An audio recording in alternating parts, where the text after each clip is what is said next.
Muy buenas tardes a todos. Disculpen la demora, teníamos un pequeño problema técnico allá, pero ya estamos tratando de resolver. Muchas gracias por ser todos tan puntuales. Bienvenidos nuevamente a quienes nos acompañan ya desde hace algunos meses en estas conferencias y foros que estamos compartiendo desde el grupo 8, Cambio Climático. Y vamos a darle el uso de la palabra a nuestra amiga Samantha Catún para que pues inicie formalmente con la sesión de hoy. Ok, ¿dices, Karen, si ya empezamos? Sí, estamos. Ok, buenas tardes a todos, bienvenidos nuevamente a otra actividad planificada por el grupo 8 de la OWSD de Guatemala. Es un gusto tenerlos a ustedes por acá. La conferencia que estaremos recibiendo el día de hoy se trata sobre el desarrollo sostenible y el cambio climático en el contexto de la energía renovable en Guatemala. Primero, antes de comenzar con la conferencia, quisiéramos darles una introducción acerca de qué es la OWSD y es la Organización para la Mujer en la Ciencia para el Mundo en Desarrollo. Esta es una organización internacional que se fundó en 1987. Sus oficinas están en Trieste, Italia, y es una unidad del programa de la UNESCO. A través del capítulo de Guatemala y del equipo de trabajo 8, Cambio Climático, Mitigación del Riesgo y Desarrollo Sostenible, tenemos el honor de presentar la conferencia Cambio Climático y sus implicaciones. Tengo el honor también de presentar a nuestro conferencista. Es el doctor Edgar Estuardo Cepollina Cabrera. Él es consultor especializado en evaluación de impacto ambiental, energías renovables, eficiencia energética y desarrollo sostenible. Tiene 14 años de experiencia en el sector ambiental y 12 años en el sector energético guatemalteco. También es profesor de la Maestría de Eficiencia Energética y Maestría en Energía Renovable en la Universidad Galileo de Guatemala, donde tuve el placer de conocerlo. Ha trabajado en estudios de evaluación de impacto ambiental en proyectos de energía renovable de diversas tecnologías, como lo son hidroeléctrica, solar y de biomasa. Actualmente, su enfoque está en la asesoría de evaluaciones de impacto ambiental, identificación de proyectos de desarrollo sostenible, energía renovable y eficiencia energética. Yo tengo a bien de moderar esta conferencia. Mi nombre es Samantha Catún, soy ingeniera mecatrónica, graduada de la Universidad del Valle de Guatemala y tengo una maestría en energías renovables por la Universidad de Ávila. Actualmente trabajo en Grupo Pantaleón y soy coordinadora de negocios de energía. Previo a comenzar y darle la palabra del espacio a nuestro conferencista, también me gustaría darles algunas directrices de cómo se va a llevar a cabo la actividad. Y es que tendremos el tiempo disponible para que el conferencista nos presente el tema que vamos a recibir el día de hoy. Y al final vamos a tener una sección de preguntas. Cualquier pregunta que ustedes tengan, siéntanse la libertad de poder escribirla en el chat de Google Meet. Y ahí nosotros vamos a estar recopilando esas preguntas y tratando de resolverlas todas dentro del tiempo que tenemos estipulado y así poder terminar nuestra actividad con éxito. Entonces, con eso le cedo la palabra al doctor. Un gusto tenerlo aquí. Buenas tardes, muchas gracias. ¿Me escuchan? Sí, lo escuchamos bien. ¿Sí? Ok, perfecto. Bueno, un verdadero gusto estar acompañándonos el día de hoy. Agradezco la invitación y la oportunidad de compartir con ustedes. El tema de cambio climático, desarrollo sostenible es un tema que hemos venido viendo desde hace unos años. No es un tema sencillo, es muy amplio y pues cuando me ha tocado el curso de cambio climático en la universidad, en la maestría, generalmente tengo 2 a 3 meses para el tema, entonces me tocó resumir todo a hora y media, así que les voy a pedir ahí que me tengan paciencia porque es muy condensado, pero la idea es aclarar varios puntos que son necesarios tener claros y después ya ir entrando a cada uno de los temas que nos competen el día de hoy. Entonces voy a compartir mi pantalla y la presentación. Y me dicen ustedes si se observa bien la pantalla. Bueno, ahorita, ¿se ve la presentación? Sí, vemos la presentación. Ahí se está. Perfecto. Bueno, entonces, siempre que doy una conferencia o una clase, yo tengo la misma frase, es yo no lo sé todo, pero todo lo que sé se los comparto, porque la idea es compartir e ir creciendo en conocimiento y que vayamos aprendiendo, vayamos abarcando en estos temas entrando a temas más profundos que nos ayudan a resolver situaciones que se nos están presentando en las últimas épocas de nuestro tiempo y nuestro planeta. Muchos nos preguntamos, y voy a hablar cosas que parecen muy básicas, pero es importante tocarlas, sobre todo en la discusión del cambio climático, por las mismas experiencias que he tenido yo en distintas oportunidades. Cuando hablamos del cambio climático, hay mucha información y a veces nos perdemos en el exceso de información. Yo generalmente voy a lo básico y trato de poner la esencia, y a partir de ahí empezamos a construir. La Convención Marco de las Naciones Unidas definió el cambio climático como pues, el clima atribuido directa o indirectamente a la actividad humana y que altera la composición de la atmósfera global. También a este se suma la variabilidad natural climática que se ha observado en periodos de tiempos comparables. Esto quiere decir que la Tierra de por sí tiene variabilidad climática que se da en un ciclo natural. Sin embargo, el cambio climático per se es aquel que se atribuye a las actividades que el hombre ha desarrollado, las actividades antropogénicas, y que generan cambios en la atmósfera, y eso afecta esa variabilidad climática natural. Se suma y la hace, puede ser la más extrema. Siempre me ha gustado a mí poner distintos puntos de vista. Hay una sección de la conferencia en la que vamos a ver 4 puntos de vista, que no es que sean contrarios, realmente son puntos de vista distintos, y eso nos ayuda a ampliar el criterio, ¿verdad? Y también para que nosotros podamos ir cuestionando distintos puntos de los conceptos. Hay una diferencia, y la Convención Marco de las Naciones Unidas para el Cambio Climático hace esa diferencia entre las actividades humanas que alteran la composición atmosférica, que en general lo más notorio es el tema de la creación del CO2, del carbono. Hay otras actividades como la deforestación que están relacionadas con el tema de carbono, pero también es una afectación a todo el balance que se da en la superficie de la Tierra. Y está la variabilidad climática que se atribuye a causas naturales. Vamos a entrar a un tema interesante que muchas veces no se toca y que creo que es importante por lo menos tener un pincelazo de lo que es, porque es tan amplio que es imposible verlo en una sola conferencia, pero sí vale la pena conocerlo y ver lo amplio que es, porque es parte de lo que estamos analizando. El cambio climático asegurado, que está dentro de las definiciones del IPCC, es algo que ellos lo identifican como una inercia térmica del océano, ¿verdad? Es un proceso que se da, procesos lentos de la criosfera, que es la capa de hielo de la Tierra, y superficies terrestres. Entonces, ¿qué es lo que dice? El clima va a seguir cambiando, aunque la composición de la atmósfera se mantuviera fija en sus valores actuales. O sea, sí existe una variabilidad climática, que es el comportamiento natural de la Tierra. También los cambios de la composición de la atmósfera ya experimentados conlleva a un cambio asegurado que continúa mientras persiste el equilibrio radiativo. O sea, recuérdense que lo que mueve el sistema climático es la energía que recibimos del sol, y ya empieza a generarse todos los cambios en la atmósfera. Y hasta que todos los componentes del sistema se ajusten, entonces va a mantenerse, que lleguen a ajustarse en ese equilibrio, se va a dar siempre un cambio climático asegurado. Hay una variación la variación asegurada de temperatura y composición constante. En este caso se habla del calentamiento asegurado, son los cambios de temperatura que una vez se sobrevienen sobre la composición de la atmósfera, se vienen sobre la composición de la atmósfera cuando ya está estabilizada esta. Entonces siempre va a haber una variación asegurada de estos cambios de calentamientos que se dan.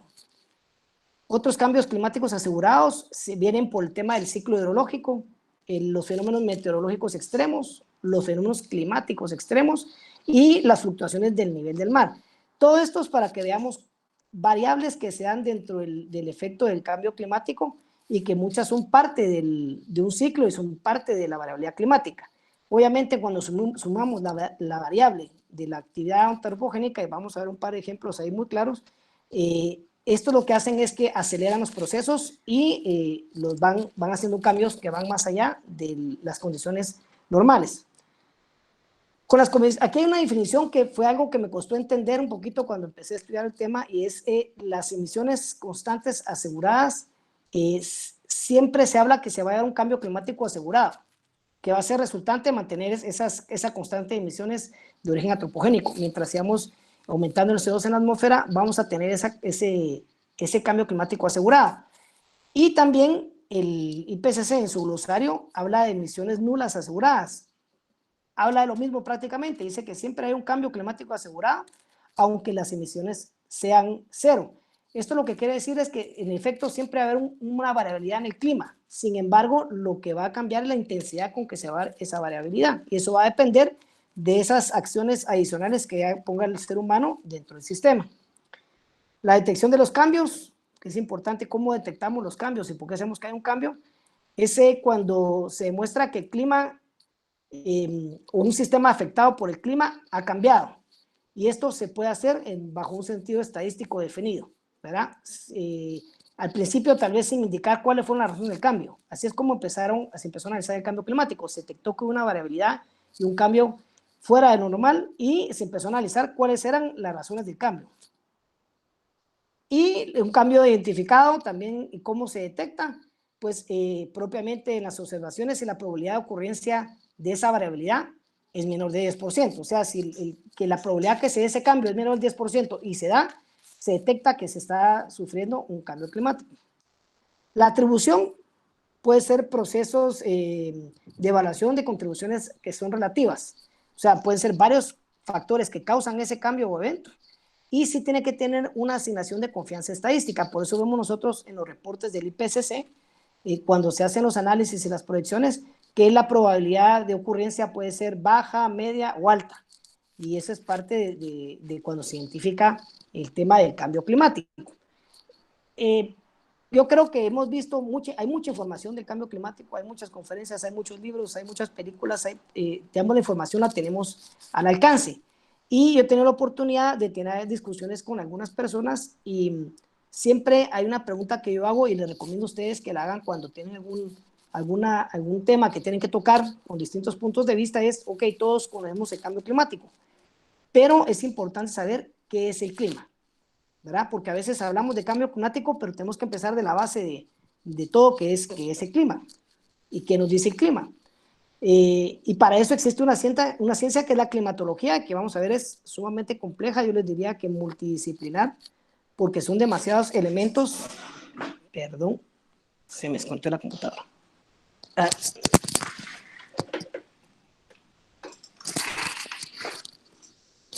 Solo estoy cargando la computadora porque me sale que tengo batería baja. Espérenme un segundito. Perdón.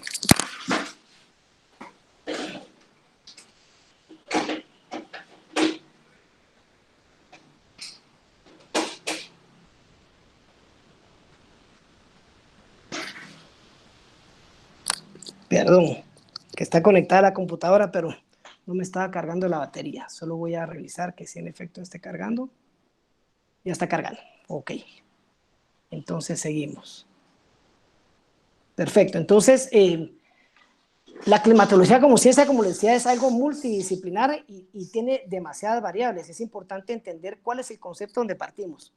Dentro hay muchas definiciones de clima, pero las más reconocidas, incluso por la Organización Mundial Meteorológica, son de tres autores, son las más aceptadas a nivel internacional. El de Hahn, que habla que es un conjunto de los fenómenos meteorológicos que caracterizan, o sea, hay una caracterización, hay algo que lo caracteriza en el estado medio de la atmósfera, en un punto cualquiera de la Tierra.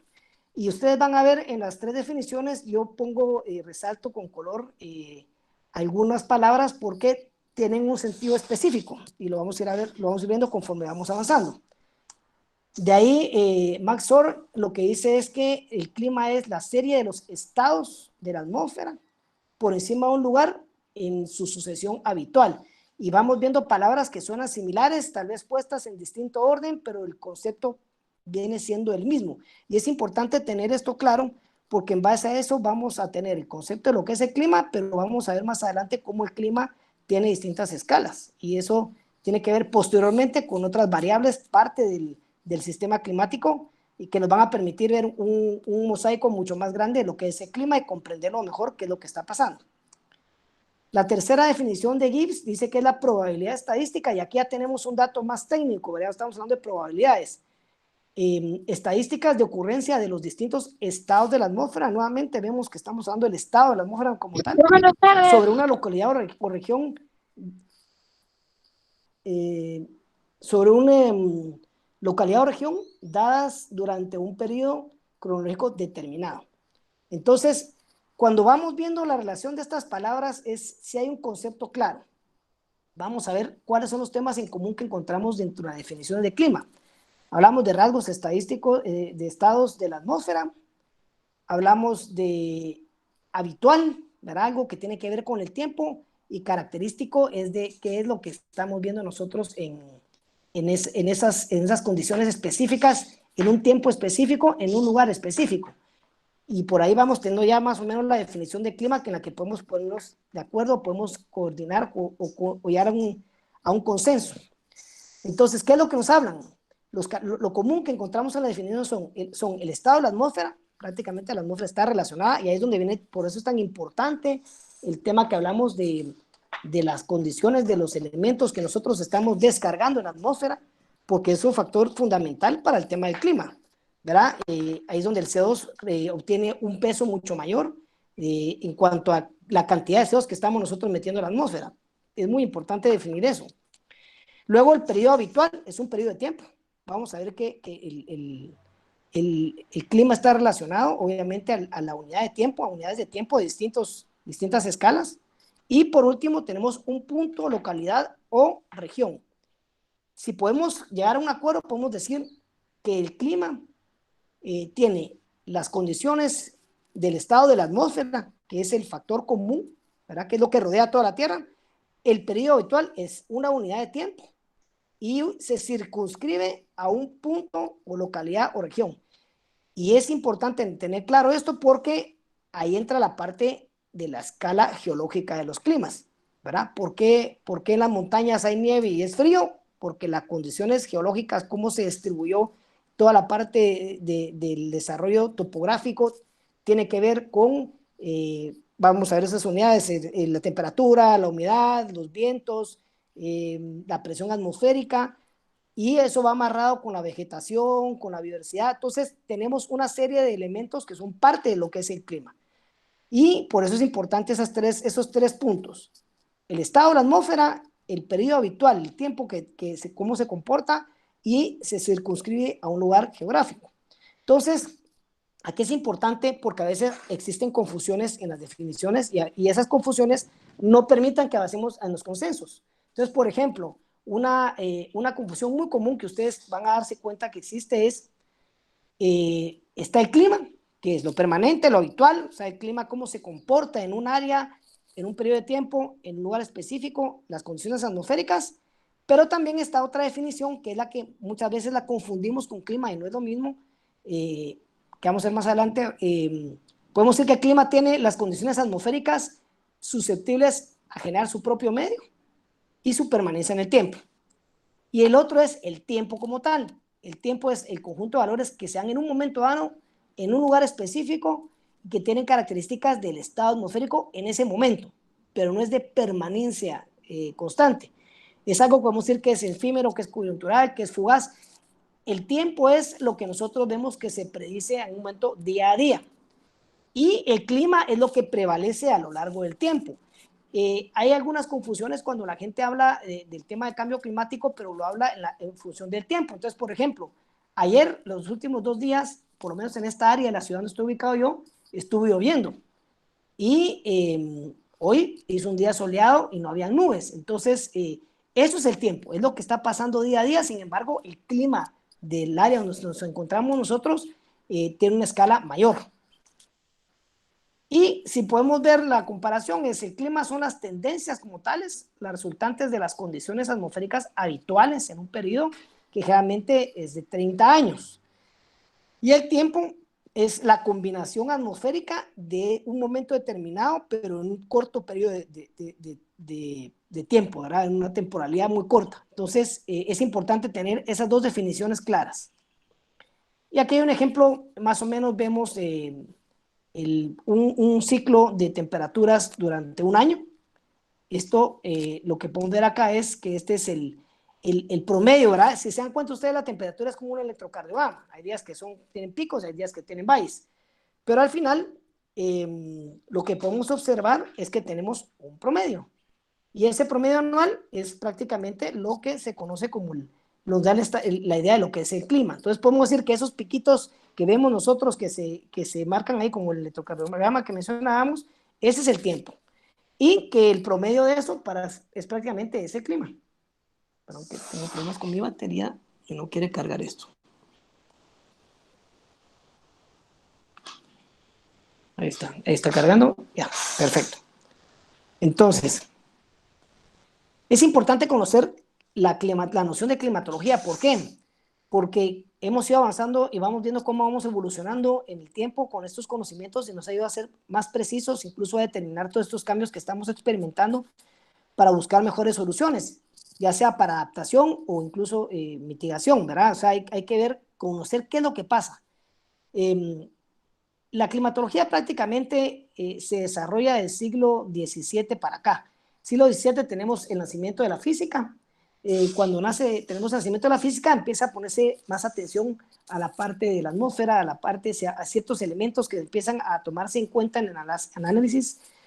Posteriormente tenemos nosotros en el siglo XVIII los fenómenos de la naturaleza. Empieza a estudiarse la botánica, con eso se va a empezar a estudiar un poco más la geografía como tal, la geología, y eso nos obliga a ir viendo las condiciones de la superficie de la Tierra y su relación con el entorno, ¿verdad? Ya hablando de botánica, estamos hablando de vegetación, de algunos elementos que se van comportando y que se presentan en ciertas áreas con ciertas características climáticas y en otras no. Entonces se empieza a voltear a poner atención. Luego en el siglo XIX ya empezamos a poner más atención al tiempo. Hay algo que avanzó mucho y con el tema del desarrollo de la navegación aérea se empezó a estudiar más las condiciones atmosféricas porque ya estamos abarcando áreas que antes no se conocían y empieza a crecer más el interés por todos los elementos atmosféricos y podemos ver cabalmente que empiezan a surgir observatorios, ya hay un interés más específico en lo que está pasando en la atmósfera. Y posteriormente ya en el siglo XX ya se desarrolla la climatología como tal, ¿verdad? Se empieza a relacionar ya la climatología con cierta calidad atmosférica, con qué está sucediendo, buscando las razones de por qué hay variaciones, por qué hay cambios.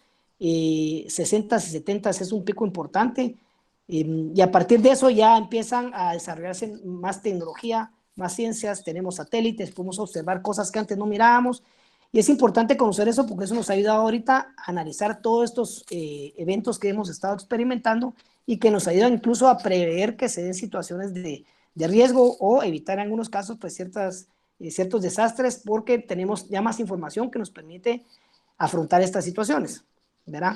Y vamos con las tendencias recientes, cada vez van tomando más tecnología, información que estamos desarrollando. Entonces, ¿qué es la climatología? Es la ciencia que se ocupa de estudiar la distribución de los climas en el planeta. Y eso es importante conocerlo para ver cuando hay situaciones que se van dando, que van variando, y para que aprendamos a adecuarnos y a prepararnos para afrontarlas. Esto se da sobre la superficie terrestre, pues tenemos esa capita atmosférica que es donde nosotros nos desarrollamos. Es importante conocer cómo es que se comporta para que nosotros podamos ir tomando las decisiones adecuadas y podemos ir garantizando ese balance en nuestro hábitat. Hay que ver qué relaciones tiene con los otros componentes del medio geográfico. O sea, ahí hablamos de topografía, ya hablamos de vegetación, ya hablamos de condiciones específicas, como les decía, presión atmosférica, corrientes de viento, humedad en el ambiente, etc. Luego, aparte de eso, empezamos a estudiar el sistema climático como tal, ¿verdad? Que tiene sus componentes y nos vamos dando cuenta qué relación entre los componentes y eso nos permite ver cuál es la naturaleza de nuestro sistema climático. Y los componentes del sistema climático son pues, muy claros, son la criosfera, la atmósfera, la biosfera, la litosfera y la hidrosfera. Prácticamente es la parte atmosférica, toda la capa de agua de la Tierra, que es la mayoría del planeta. La criosfera son esas partes frías, esos elementos donde hay presencia de hielo. Y la litosfera, que es la capa prácticamente que detiene todo lo que está encima lo que es prácticamente donde se desarrolla la biosfera, que es donde se da la vida y se dan todas estas situaciones. El sistema climático, aquí tenemos un balance que es un balance positivo, digámoslo así. ¿Cómo funciona? Nosotros recibimos la energía, calienta el clima, se da el efecto de evaporación, se incrementan las nubes eso permite, un albedo permite que se disminuya la radiación solar entrante y se replica el ciclo, ¿verdad? Entonces, obviamente después viene todo el efecto invernadero y que hemos aumentado nosotros los gases de efecto invernadero, que lo que evita es precisamente que las ondas de ultravioleta salgan y se caliente la superficie de la Tierra, pero en general este es un ejemplo muy básico como es la naturaleza del sistema climático. Dentro de esto existe una estructura y hay variabilidad climática, que es la que hemos hablado, que tiene que ver con toda la condición del sistema climático y también la relación entre la Tierra y el Sol. Hay mecanismos de reglamentación y hay una escala cronológica del sistema, o sea, se comporta de cierta forma y hay cierta historia que podemos evaluar y hemos visto comportamientos a través del tiempo. Luego el balance de calor del planeta, esta gráfica es muy conocida, sobre todo por todos los que están relacionados al tema de cambio climático, y sabemos que hay un ingreso de energía y hay un balance que se da, ¿verdad? Y ese balance es el que hemos estado nosotros afectando al aumentar gases de efecto, bueno, CO2, ¿verdad? Gases de efecto invernadero que evitan, que afectan este balance, ahí entra la parte antropogénica, ¿verdad? Y sean cambios, depende también la distribución geográfica y ya a escala más pequeña ya viene el impacto ambiental de que nosotros estamos cambiando ciertas áreas, estamos afectando la cobertura vegetal, estamos creando islas de calor con las ciudades, y etcétera. Hay una relación ahí directa que tal vez no le han puesto mucha atención, pero creo que es importante mencionarlo, y es que si nosotros podemos identificar que donde hay una variabilidad, un cambio climático antropogénico, también hay impacto ambiental. Entonces podemos hablar de la emisión de CO2 como un efecto propiamente al clima, pero también como una contaminación atmosférica. Y es otro enfoque para plantear los aspectos de cambio climático. O sea, tenemos que ver cómo nosotros mejoramos la calidad atmosférica, la calidad del aire. Y al disminuir ese impacto ambiental, aplicando principios de utilizar gases que no afecten a la capa de ozono, reducir la quema de combustible fósil, etcétera, todo eso no solo va a mejorar el clima, sino también va a reducir el impacto que se está haciendo al medio ambiente. Luego tenemos el ciclo hidrológico, ¿verdad? Eso lo conocemos muy bien. Y aquí es importante también hablar nuevamente lo que es la actividad antropogénica. Si nosotros empezamos a modificar la topografía o empezamos a modificar la cobertura vegetal, vamos a tener impactos van a estar un poquito, pero vamos a tener impactos en ciertas escalas de clima. El microclima es algo que vamos a desarrollar en esta conferencia, porque yo creo que es donde más impacto tenemos como seres humanos, donde podemos generar un mayor impacto inmediato, digamos a corto plazo. Me acuerdo yo de la historia del famoso Chipi Chipi de Cobán. Hubo una época en los 80, si no estoy mal, que empezaron a talar parte de la montaña que estaba ahí, y en un tiempo se disminuyó el efecto de Chipi Chipi, que era muy característico de ese lugar. Podemos hablar que era parte del microclima. El haber afectado esa variable de la cobertura vegetal disminuyó ese efecto que se estaba dando por las condiciones geográficas, atmosféricas, etcétera, pero la parte de cobertura vegetal era importante, y eso es algo que tenemos que entender en el tema del ciclo del agua. Ahí hay mucha tela que cortar y hablar de cuáles son las razones de la deforestación, pero las que sean, hay que ir a la razón de por qué se está deforestando, porque a medida que nosotros no controlemos ese exceso de uso del recurso natural de la madera, ya sea para consumo en los hogares o ya sea para exportación o por lo que sea, vamos a tener efectos climáticos de microclimas muy puntuales que sí van a afectar las actividades del entorno de donde se encuentra ubicado. Entonces, volviendo al tema de la humedad atmosférica, es importante. El ciclo del agua es algo que podemos ver muy claro. Aquí en Guatemala tenemos la bendición que estamos entre dos océanos. Somos una maquinita de hacer agua, por así decirlo, pero siempre y cuando mantengamos las condiciones adecuadas para que se dé ese balance. Y en la precipitación, pues hay distintas formas de precipitación. Hay que medir la precipitación para ver realmente determinar esas variables que se dan con los eventos extremos. También hay que ver qué acciones ha tomado el hombre. Mencionábamos algo en la diapositiva anterior del hombre en las precipitaciones, cómo lo afecta. no sé ustedes se enteraron, pero si no estoy mal, en 1900, 1800, en siglo XVIII, siglo XIX y siglo XX, siglo XIX creo que fue, se estuvieron haciendo prácticas de bombardear nubes para generar el tema de la lluvia en épocas secas. Entonces, sí hay actividades del hombre que están utilizándose para buscar ciertos efectos en el clima, sin embargo, los efectos secundarios pueden ser muy peligrosos. También hay que conocer cómo se distribuye la precipitación. Yo tuve la oportunidad de una conferencia cuando entró el reglamento de aguas residuales en vigencia en el 2007, hace 14 años, y en esa conferencia alguien me dijo, mira arquitecto, pero el agua no se va a acabar, porque el planeta es un ciclo cerrado y el agua que está aquí es la que siempre ha estado. Y mi respuesta fue, ok, si lo vemos bajo el punto de vista estricto de que es un ciclo cerrado, que el agua es la misma que circula, hablemos de la superficial, porque el agua subterránea, pues en ciertos lugares sí necesita muchos años para que se haga la recarga hídrica, pero hablemos de la superficial, que es la que todos los inviernos llueve. Primero, lo que cambia es la distribución, ¿sí? Si nosotros seguimos generando impactos y efectos en la superficie de la Tierra y en la atmósfera, lo que cambia es la distribución. El agua ya no llueve parejo, en unos lados hay sequía, en otros lados hay inundaciones. Ese es el desbalance que hemos desarrollado.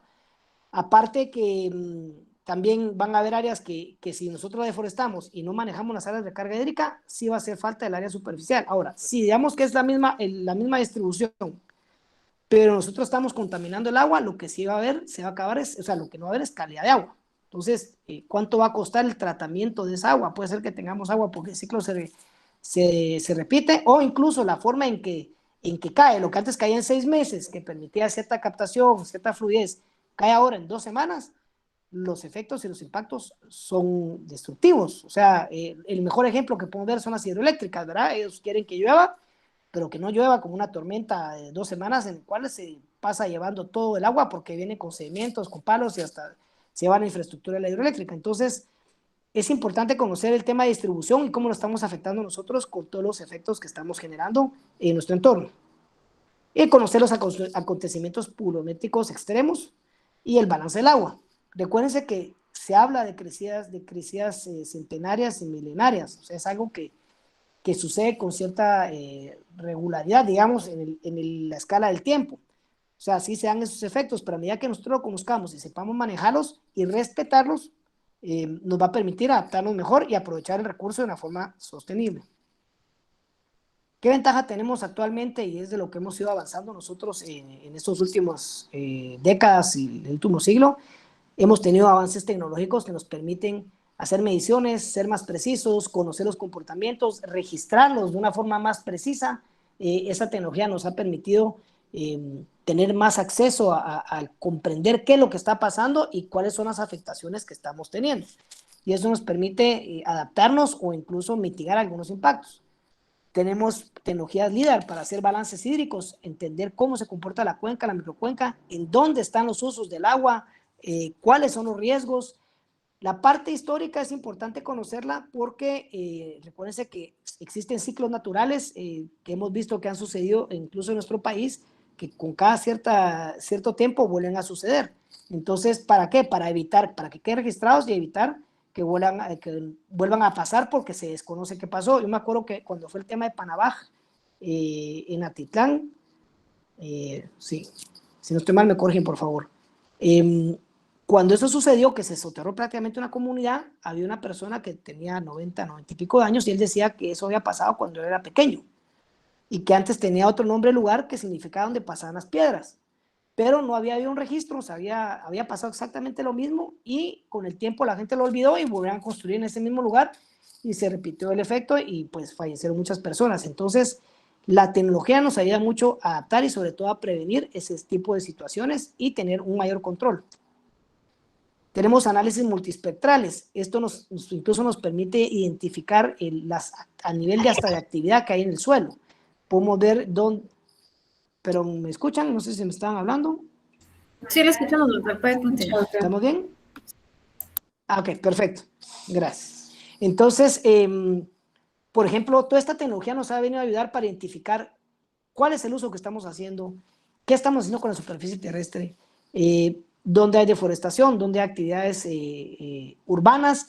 Todo esto nos permite medir ya más con mayor precisión, incluso los efectos. Cuando son multiespectrales, podemos medir temperatura sobre la superficie, podemos medir porcentaje de agua, podemos medir muchas cosas que nos ayudan a identificar en dónde están los impactos.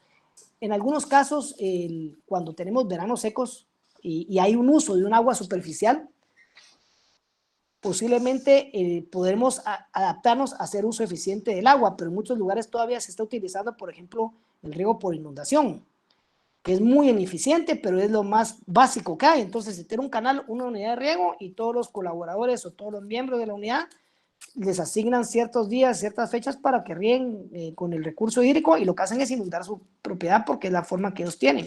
Entonces, hay parte de la adaptación o mitigación es poder implementar sistemas eficientes del uso de recurso hídrico, porque eso va a permitir que esa agua llegue más allá a usuarios que están más allá de la unidad. Entonces, todo ese tipo de cosas es importante saber que ya tenemos acceso a la tecnología, lo que hace falta es aplicarlo. Por ejemplo, tenemos el análisis de pendientes, podemos identificar, sobre todo cuando son eventos extremos, en dónde están los mayores riesgos de deslaves, dónde están los mayores riesgos de que haya movimientos de tierra. Esto nos permite no solo a prepararnos para el tema de si ahí va a haber una emergencia o un evento, sencillamente también para proteger todas esas áreas que son vulnerables y que pueden representar un riesgo para comunidades, para usuarios, para actividades que sean cuenca abajo. Entonces, toda esta información nos ayuda a adaptarnos a los posibles eventos extremos que se den, pero no solo para, como dicen, para salir corriendo, sino para evitar que se den, ¿verdad? Tratar esas áreas que son de alto riesgo.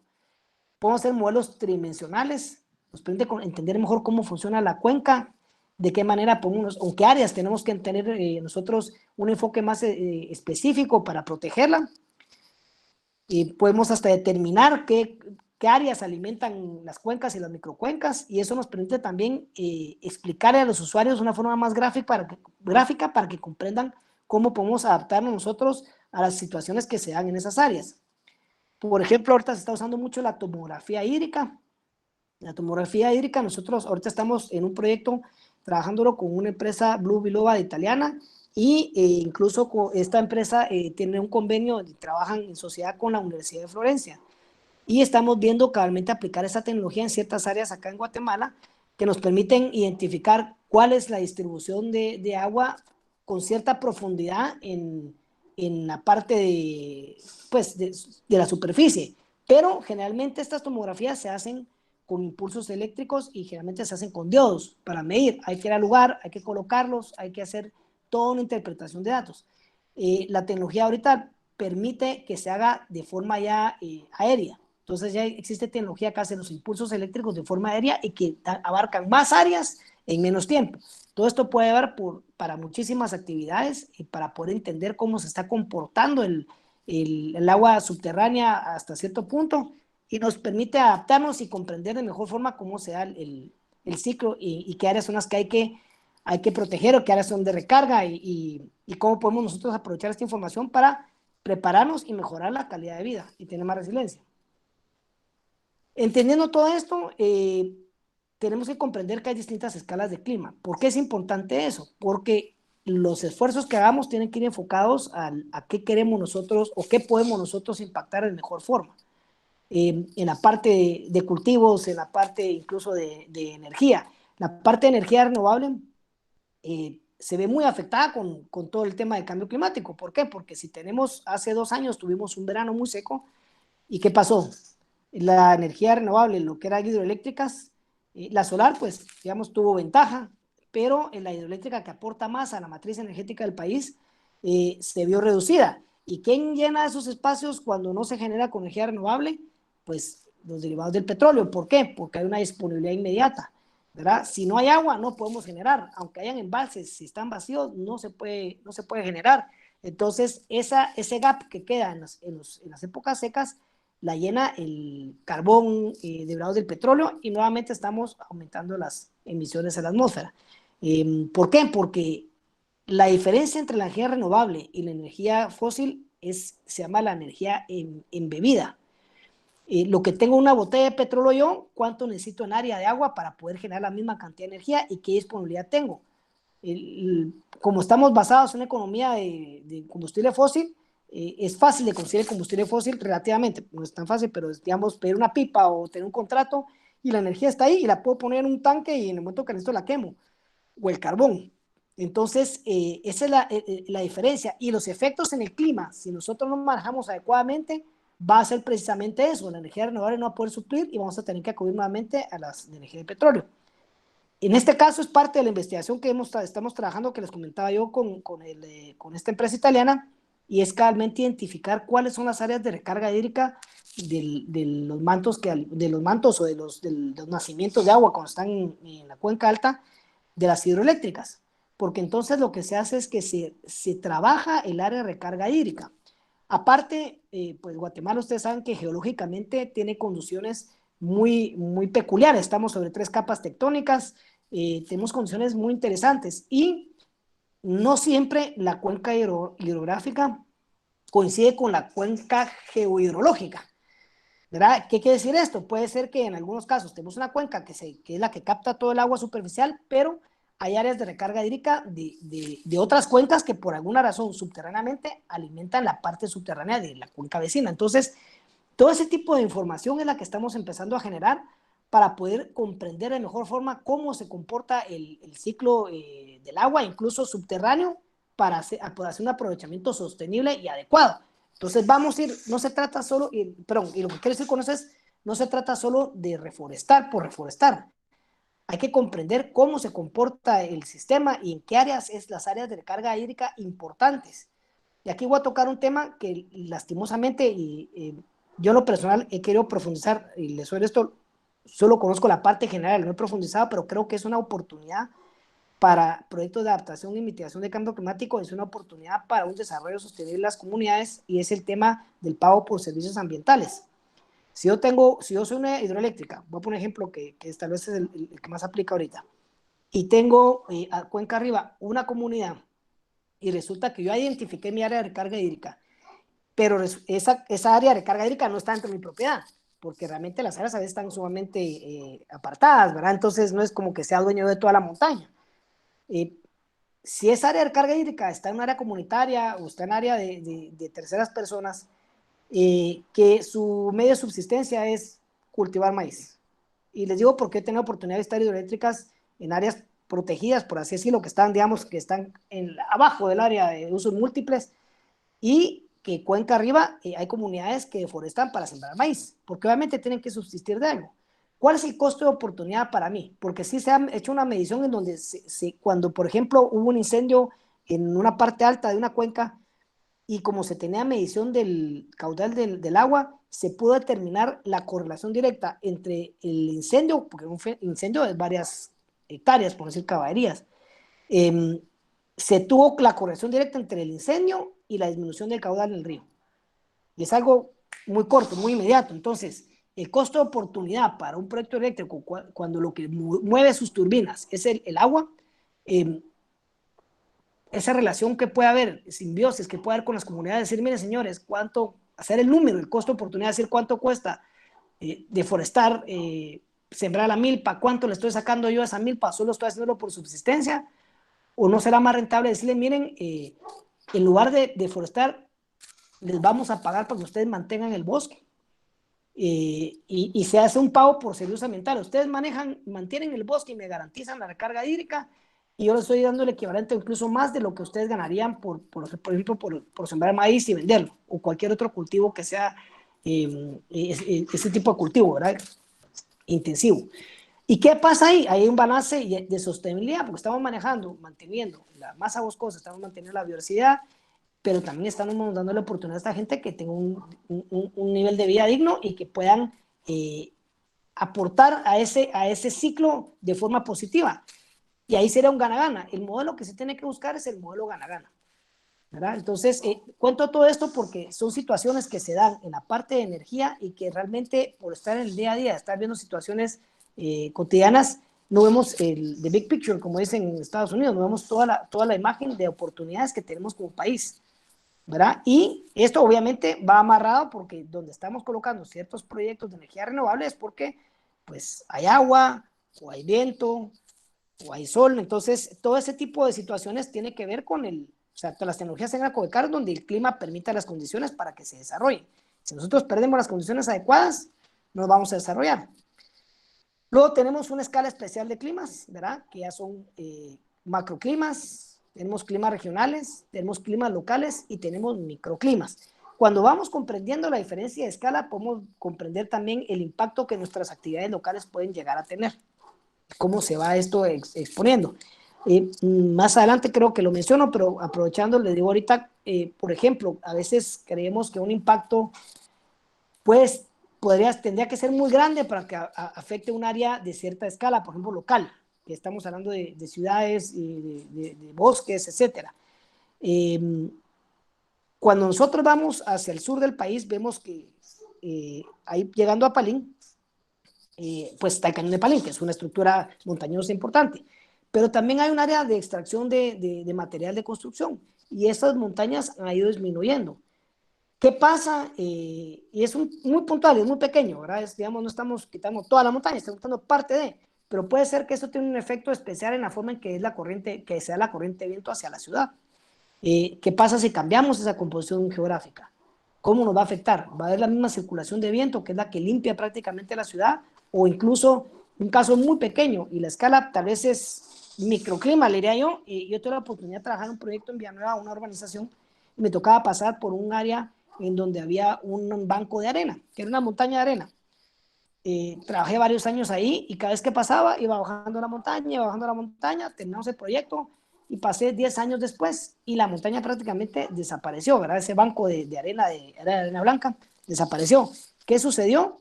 Se inundaba todo esa área que habían urbanizado, se inundaba las calles de acceso. ¿Por qué? Porque esa montaña tenía una función de drenaje natural. Entonces, afectamos, imagínense, en eventos extremos, ¿qué puede haber pasado? Entonces, cuando nosotros tocamos todos los elementos que forman parte del clima, vamos a generar un impacto, ¿verdad? Puede ser un elemento específico, puede ser varios elementos. Si nosotros generamos ese desbalance, vamos a tener impactos que nos van a afectar. En los macroclimas estamos hablando de grandes áreas geográficas, ¿verdad? Miles de kilómetros cuadrados de superficie. Ese es un macroclima. Es un área grande, es un área que se ve, pues tiene muchos elementos y son áreas pues bastante más relacionadas con el tema atmosférico, que es lo que une todo el globo, ¿verdad? Los comportamientos. Los climas locales son unidades un poco más pequeñas, ¿verdad? Son diferentes entre sí. Hay rasgos meteorológicos muy ligados a las condiciones locales, y les voy a poner ejemplo ahorita. Hablamos que el tema de la ciudad puede ser un valle, puede ser un bosque. La extensión que se da en sentido horizontal puede ser de 100 hasta 10.000 metros, digamos, en sentido horizontal, y vertical puede ser hasta 100 metros o más. El mejor ejemplo que les puedo dar yo, que yo lo viví, fue una visita que hice a la Sierra de las Minas. Entramos por la parte baja, creo que era Río Hondo, si no estoy mal, y empezamos a subir y a subir y a subir, y conforme íbamos subiendo iba cambiando la temperatura, cambiando la vegetación, se sentía la evapotranspiración en el ambiente, o sea, se sentía la humedad que mantenía la vegetación del entorno. Empezaba a ver biodiversidad distinta, empezaba a ver distintos tipos de flora, distintos tipos de fauna. Entonces, fue en un camino, porque íbamos despacio, porque el camino era de piedras, era de tierra. Pues habrá sido en media hora, 45 minutos, cambiamos de temperatura, de biodiversidad, de vegetación, de humedad, de todo. Y uno miraba para abajo y abajito estaba el pueblo. O sea que es importante conocer. ¿Por qué? Porque nosotros comprendemos cómo funciona este tipo de elementos, podemos generar impactos positivos o podemos ayudar a que se conserven o se mantengan. Y los microclimas. Aquí voy a hablar un poquito, me voy a extender un poquito en el tema de los microclimas, porque es importante comprenderlos. Bueno, primero el microclima es la capa que está contigo a la superficie terrestre. O sea, estamos bien pegados a la superficie terrestre, son lugares pequeños, áreas bien delimitadas, se puede determinar perfectamente bien el área. es de acentuado confinamiento, estamos hablando de calles, puede ser un campo de cultivos, puede ser un invernadero, puede ser una cueva. Entonces los microclimas, ¿por qué es tan interesante? Están circunscritos dentro de un clima regional y un mesoclima, o sea, son partes pequeñas de una escala mayor, pero si nosotros, y tal vez aquí me identifico un poquito con el tema de urbanismo por ser arquitecto, pero si nosotros lo vamos a manejar adecuadamente, los elementos que se integran con las ciudades o con el área donde estamos trabajando, nosotros podemos tener un impacto directo en el microclima. Lo pueden ustedes ver muy claro en una urbanización en la cual ustedes tienen áreas verdes, tienen vegetación, sobre todo si se respeta en el diseño la vegetación existente, árboles de muchos años que ya tienen un tamaño adecuado, y luego ponemos a la par una urbanización donde no dejan ni banqueta y son una edificación sobre otra. En esa distancia, en ese acentuado confinamiento, podemos sentir una diferencia entre una y la otra, y pueden estar a la par, ¿verdad? Entonces, estos microclimas también pues, se aplican mucho a lo que es ciudades, pero también puede aplicarse en áreas distintas donde uno puede tener un impacto positivo. En la parte de diseño urbano, nosotros podemos mejorar incluso, aunque sea por poco, la temperatura en ciertos cascos urbanos si mantenemos esa relación de vegetación con la ciudad. El problema es cuando queremos sacarle hasta el último metro de aprovechamiento a la propiedad y entonces queremos que todo pueda vender. Y tuve una experiencia yo también en un proyecto, bueno, me contaron, la verdad es que no tuve la experiencia yo, me contó una persona que tuvo una experiencia en un proyecto cuando estaba empezando el tema de impacto ambiental en cierto municipio de la capital, llegaron a entrar un proyecto a la municipalidad y con el tiempo empezaron a quejarse de malos olores. Entonces llegó la municipalidad a ver qué estaba pasando, entonces le dijeron, miren, pero ¿y dónde está el área verde? Y la gente dijo, no, aquí no hay área verde. ¿Por qué el área verde? Decían ellos, porque en el área verde está diseñada una planta de tratamiento. Y pues aquí no hay área verde. Y fueron a ver, ¿y qué pasó? Esto fue con los primeros proyectos que se hicieron así de masivos aquí en Guatemala, cuando empezó el boom de la construcción en los 90s y finales de los 90s. ¿Qué fue lo que sucedió? Cuando pasó el tiempo, los dueños de la desarrolladora urbanizaron el área verde y la vendieron. No había tanto control como hay ahora, no habían, los estudios de impacto ambiental no están al nivel que están ahora, las licencias, todo era un poquito más difícil de controlar, la tecnología. Entonces, ¿qué pasa? Cuando nosotros hacemos uso de todo, definitivamente el impacto que vamos a generar, sobre todo en la parte micro, va a ser mayor, ¿verdad? Porque esa área verde es una gran diferencia en el entorno, incluso en este caso, hasta para planta de tratamiento, que lo que evitaba eran los malos olores. Entonces, la parte del microclima es algo que no se ha explotado, tiene un gran potencial. Hay distintos enfoques, pero es algo que se puede explotar y se pueden tener resultados muy interesantes. Y sobre todo palpables de forma inmediata. Entonces la gente tal vez, cuando estamos hablando de la gente que están negando el tema del cambio climático o que no creen en el tema o que se oponen, con un ejemplo tan sencillo como un microclima podemos demostrar cómo es que funciona. Y aquí está el mejor ejemplo, el efecto invernadero, ¿verdad? Nosotros podemos tener distintas temperatura, humedad, etcétera, en un invernadero a la par de otro, solo con cambiar la vegetación. En el mismo lugar, en la misma zona, en la misma área geográfica, solo cambiamos la vegetación y tenemos un microclima distinto. Entonces, son formas muy claras de hacer ver cómo también la actividad del hombre a cierta escala podemos impactar de forma inmediata y conforme va creciendo, pues el tiempo del impacto va a ser más prolongado. Entonces, todo eso es importante. La naturaleza de los elementos meteorológicos que lo condicionan son los factores del entorno inmediato. O sea, ahí estamos prácticamente lo que tenemos, como digo en este caso, es la vegetación y también los factores regionales, porque también si estamos en un área donde hay nieve, pues obviamente la temperatura va a variar, no es lo mismo que tener en un área tropical. Pero al final, el impacto propiamente microclimático se puede identificar de forma rápida. También el estudio de los microclimas se enfoca en registrar pequeños cambios ambientales, ¿verdad? 2 metros de altura se pueden percibir en periodos de tiempo cortos, como les decía, puede ser hasta inmediato, y también qué variaciones atmosféricas se pueden dar. Incluso, por ejemplo, si ustedes tienen una vivienda orientada hacia el sur y les pega sol en la tarde, no es lo mismo que le pegue sol en la tarde un día lluvioso que un día que no hay lluvia. Se puede percibir los cambios de temperatura de un día para otro, de forma inmediata. Incluso en la mañana puede hacer calor y en la noche hay bastante frío por la corriente de viento en un mismo lugar. O sea, los cambios son muy rápidos. Pero tiene que ver con la composición, la estructura que nosotros le demos. Aquí tal vez la imagen la puse porque me llamó mucho la atención. Es una foto, no es muy común, pues una foto de alguien que está acostado en el suelo y está viendo hacia arriba de un condominio de alta densidad, ¿verdad? Una edificación de alta densidad habitacional. Entonces, uno puede percibir cómo son los cambios de clima en esas áreas que están totalmente urbanizadas y que no hay mayor área verde. Los microclimas tienen la peculiaridad que realmente se dan cambios muy rápidos en áreas muy específicas. Incluso los cambios que hay entre la cabeza y los pies de una persona a veces son mayores de los que se registran horizontalmente, ¿verdad? A lo largo de cientos de kilómetros. Entonces, esa relación es la que nosotros podemos identificar lo que puede pasar con los microclimas. Y tenemos la escala temporal del clima.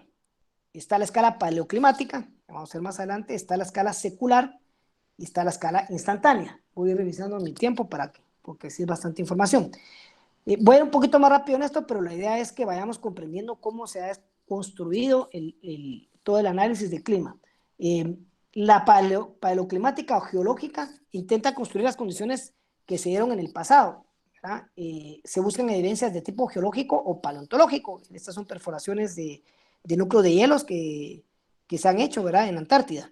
¿Por qué? Porque ahí se tienen isótopos de carbono, se tienen ciertos elementos que nos permiten ver la concentración de CO2, qué es lo que estaba pasando e incluso registrar cuáles eran las mediciones. Incluso vamos a ver más adelante, también se ve con los anillos de crecimiento de los árboles. Entonces, ¿qué se busca? Construir las condiciones del pasado, encontrar evidencias geológicas o paleontológicas que soporten esa información porque se cruza con información de otros lados que deberían de coincidir y aportan datos de clima sobre las épocas que estamos tratando de analizar. Se buscan con datos históricos, las fuentes pueden ser datos históricos, los anillos de crecimiento de los árboles que le comentaba, los coros de hielo, que son estos que estábamos viendo, sedimentos lacustres, ¿verdad?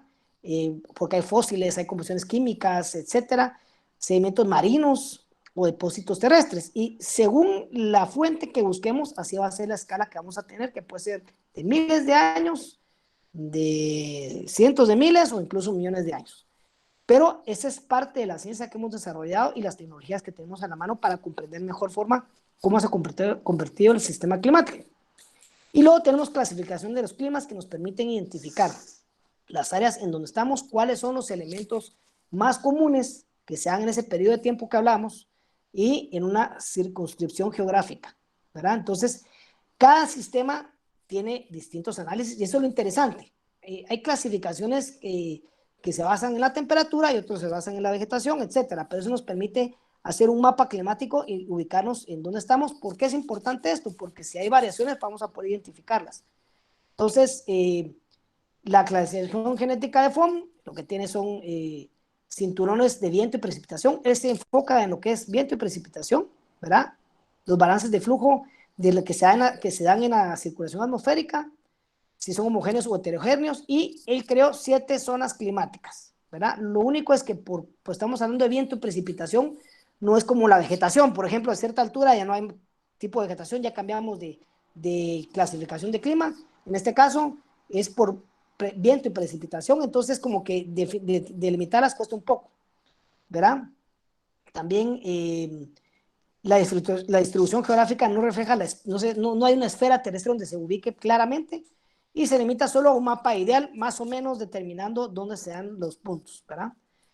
La clasificación de Fromm tiene 7 tipos de clima, ¿verdad? O 7 zonas climáticas, que es la que vamos viendo que ya nos hace sentido, ¿verdad? La ecuatorial, la tropical, la subtropical, la templada, subpolar y polar. O sea, nos va dando temas que nosotros podemos identificar como climas como tales, ¿verdad? Nuevamente, aquí tal vez es donde más se evidencia la diferencia entre tiempo y clima, ¿verdad? Porque en un área ecuatorial, pues puede darse un tiempo lluvioso o seco, etcétera, pero en un área polar no vamos a tener situaciones que sean en un área tropical. Entonces, que sí puede haber variaciones extremas y se dan, y por eso es importante identificar qué las provoca y qué es lo que lo está causando, porque eso en el tiempo puede dar a ser un cambio serio ya en el tema de que la clasificación del clima puede cambiar. La de Budicon se basa prácticamente en energía y en el índice racional de sequedad. Entonces, si se dan cuenta, uno se basaba en la precipitación y los vientos, otro se basa en el tema de la energía y la sequedad, ¿verdad? Y cada uno desarrolla sus índices y la forma en que miden el tipo de clima, ¿verdad? Entonces, y tiene que ver nuevamente con condiciones que uno puede identificar, el desierto, una estepa, un bosque, una tundra, son climas distintos, pero tienen sus índices y tienen su forma de medirse.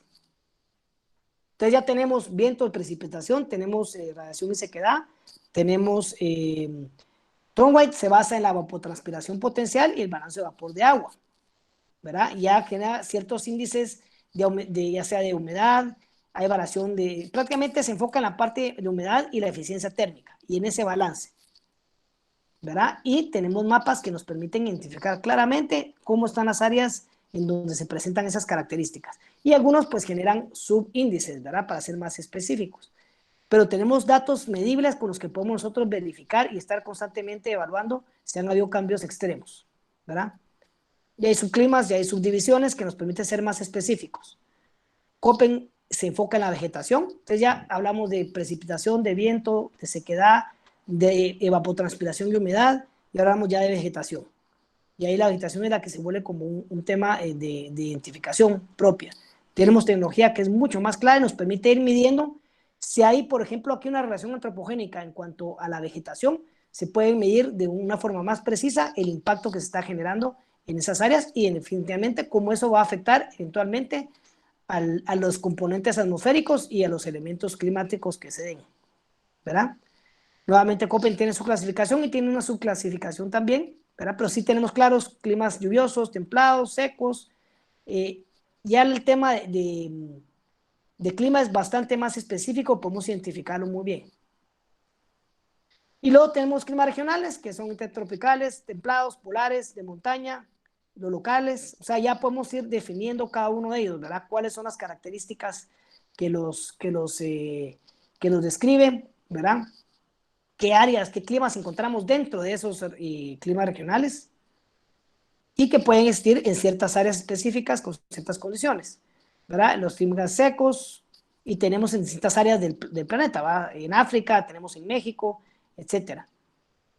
Los otros climas, ¿qué elementos pueden presentar? Los mozoicos, las masas tropicales de aire, marítimas, ¿qué es lo que permite que se pueda definir como ese tipo de clima? ¿Verdad? Y estamos hablando de parte intertropicales, regionales, perdón. El tema templado, lo que es el Mediterráneo, cuáles son los elementos que lo hacen ser un clima mediterráneo, cuáles son las características de sus estaciones. Eso aplica también para el clima oceánico, es clima templado y el continental, ¿verdad? Que de una vez nos enmarcan cuáles son las temperaturas que se presentan. La tundra y el clima glacial, que hemos visto que han tenido efectos sobre todo en los calentamientos que se han dado de la Tierra, han tenido un importante deshielo y eso ha afectado el entorno de esos climas, ¿verdad? Y la forma en que se comportan. Y los climas locales, que son dimensiones espaciales reducidas, como hablamos, y también dependen del clima regional donde se encuentran, ¿verdad?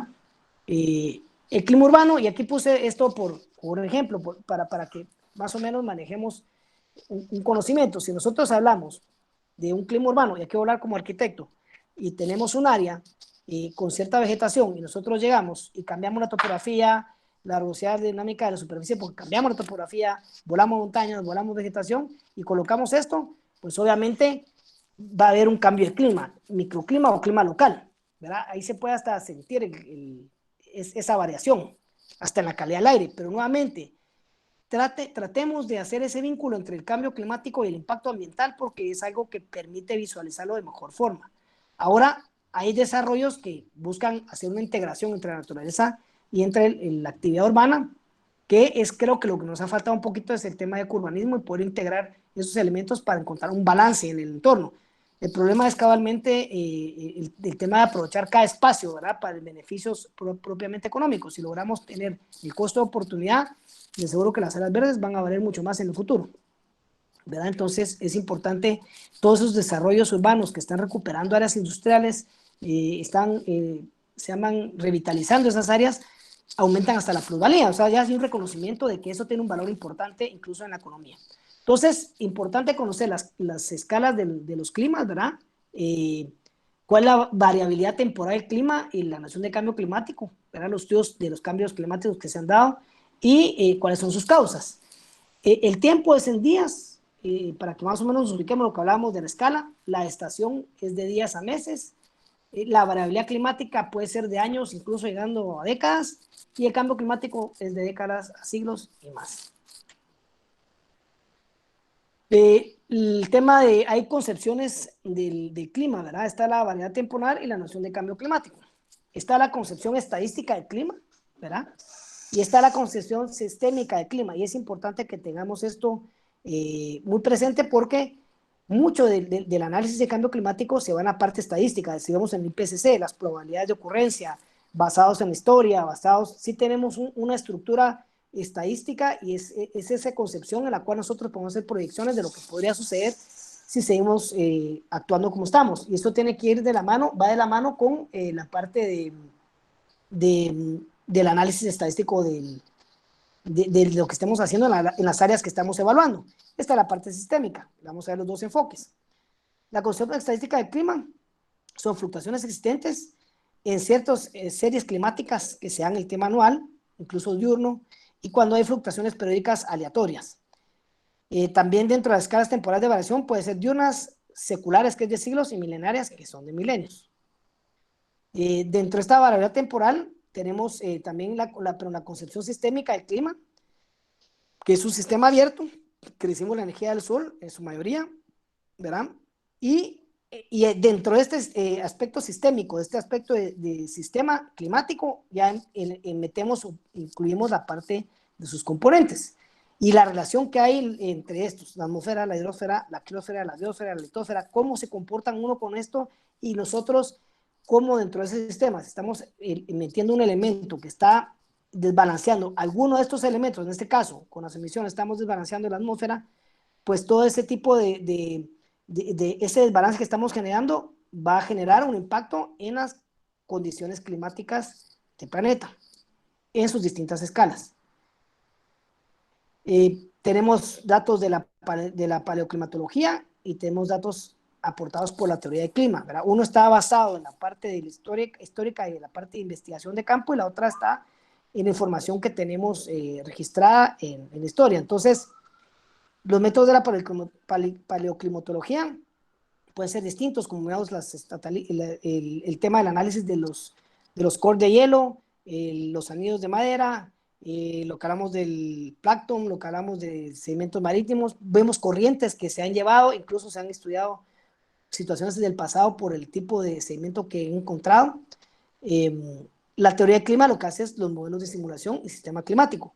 Tenemos computadoras mucho más potentes, tenemos incluso tenemos tecnología que nos permite hacer proyecciones más precisas y claramente por eso la idea es utilizar toda esta información para hacer proyecciones y prepararnos y poder tomar decisiones de qué es lo que tenemos que hacer para podernos adaptar o incluso evitar situaciones del futuro, que es lo que ha hecho el IPCC con los reportes que hacen cada cierto tiempo de cuáles son las proyecciones, cuáles son las probabilidades y qué es lo que va a suceder si no cambiamos, ¿verdad? Hay variables climáticas, hay causas internas y acción antropogénica o antrópica, y se analiza cuál es el impacto de una con otra, ¿verdad? En las variables externas está la emisión de radiación solar, que es una relación que tiene el planeta directamente con el Sol, y luego caracteres orbitales de la Tierra, como qué tanto se acerca o se aleja del Sol, tiene un impacto también que se ha podido determinar. Las causas internas, la composición atmosférica, que es la que nosotros afectamos directamente, la superficie terrestre, que hasta cierto esquema, en cierta escala estamos afectando, ahí sí sea un clima más local, pero estamos afectándolo, y la circulación atmosférica y oceánica, que ahí tiene que ver todos los efectos propios del balance energético del planeta, sumándole las acciones antropogénicas, ¿verdad? Nuevamente, la parte antropogénica es cómo afectamos la atmósfera con nuestras emisiones, y en base a eso, ya comprendiendo el enfoque sistémico y el enfoque estadístico del cambio climático, vamos a entrar a ver los enfoques de cambio climático. Para esto yo tomé cuatro referencias en cuanto al tema de cambio climático, ver cuáles son sus enfoques, y más que discutirlos es tratar de ver distintos puntos de vista que nos permiten ampliar el espectro y poder tener puntos de discusión que nos permita identificar oportunidades y pasos a seguir y propuestas que ayuden a que se mejore nuestra condición, o que por lo menos nos preparemos, nos adaptemos o incluso mitiguemos en los efectos del cambio climático. El primer enfoque es el del IPCC, ¿verdad? Que es el Panel Intergubernamental de Cambio Climático.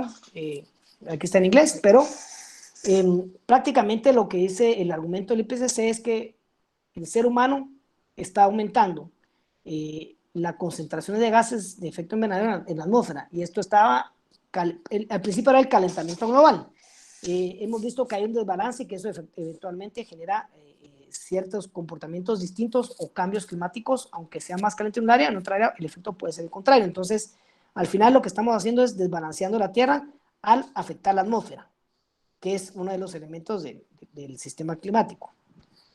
Este aumento de los gases lo que hace es que el resultado es que genera un calentamiento adicional a la superficie y a la atmósfera, y por lo tanto tenemos efectos secundarios en el clima, y que puede afectar tanto a los ecosistemas como a la humanidad, ¿verdad? Entonces, el argumento del IPCC es esto, ¿verdad? Enfocado a la emisión de gases de efecto invernadero. El gas tal vez más conocido es el CO2, y hay una correlación que se hace entre el aumento del CO2 en el siglo pasado y este siglo con la temperatura, el aumento de la temperatura, ¿verdad? Se logró identificar, es un enfoque, si se dan cuenta, es un enfoque estadístico de análisis de sistema. El segundo punto digamos, de vista en función del cambio climático es el de Al Gore, que es una referencia a nivel internacional. Todos saben, ganador del Premio Nobel de la Paz por su aportación al tema del clima, y también ganó un Oscar con la película de su documental, de su libro. Y él lo que dice es que la atmósfera es tan delgada como para que nosotros realmente podamos cambiar su composición, y que al estar poniendo 110 millones de toneladas de contaminación de CO2 cada 24 horas, estamos afectando toda la superficie de la Tierra, y eso va a tener efectos. Él se enfocaba al principio más que todo en el calentamiento global, que iba a hacer que se derritieran las partes de la criosfera, que son las más afectadas, y que eso va a generar un deshielo, y eso va a aumentar los niveles del mar. Dice que también la capa la estamos haciendo tan gruesa que no permite que se salgan los rayos que anteriormente volvían a salir como ultravioleta, se quedan atrapados dentro de esa superficie, y eso aumenta la temperatura, ¿verdad? Prácticamente se aumenta el CO2, por lo tanto aumenta la temperatura. Si mientras más CO2 nosotros generemos, más temperatura vamos a tener fuera de lo normal.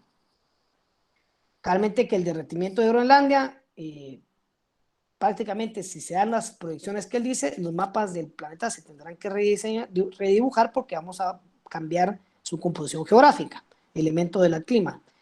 También habla que si la mitad de Groenlandia y Antártida Occidental se retiraran, prácticamente se inundarían las áreas que se encuentran cercanas a las costas de las ciudades más importantes, donde está la mayor población, ¿verdad? Él habla que si se da esa situación en la cual el calentamiento es muy elevado y se derrite, pues van a existir 11 millones de refugiados climáticos en el mundo, porque van a tener que moverse hacia otras áreas. También habla de que cada vez le estamos poniendo más presión a la Tierra, y por lo tanto estamos generando situaciones insostenibles en el planeta. También habla de la presión que se está, estos efectos van a generar presión en la comida, el agua y los recursos vitales, y que se puede ver prácticamente en los pozos, en los bosques. 30% del CO2 de la atmósfera cada año viene de bosques que se incendian.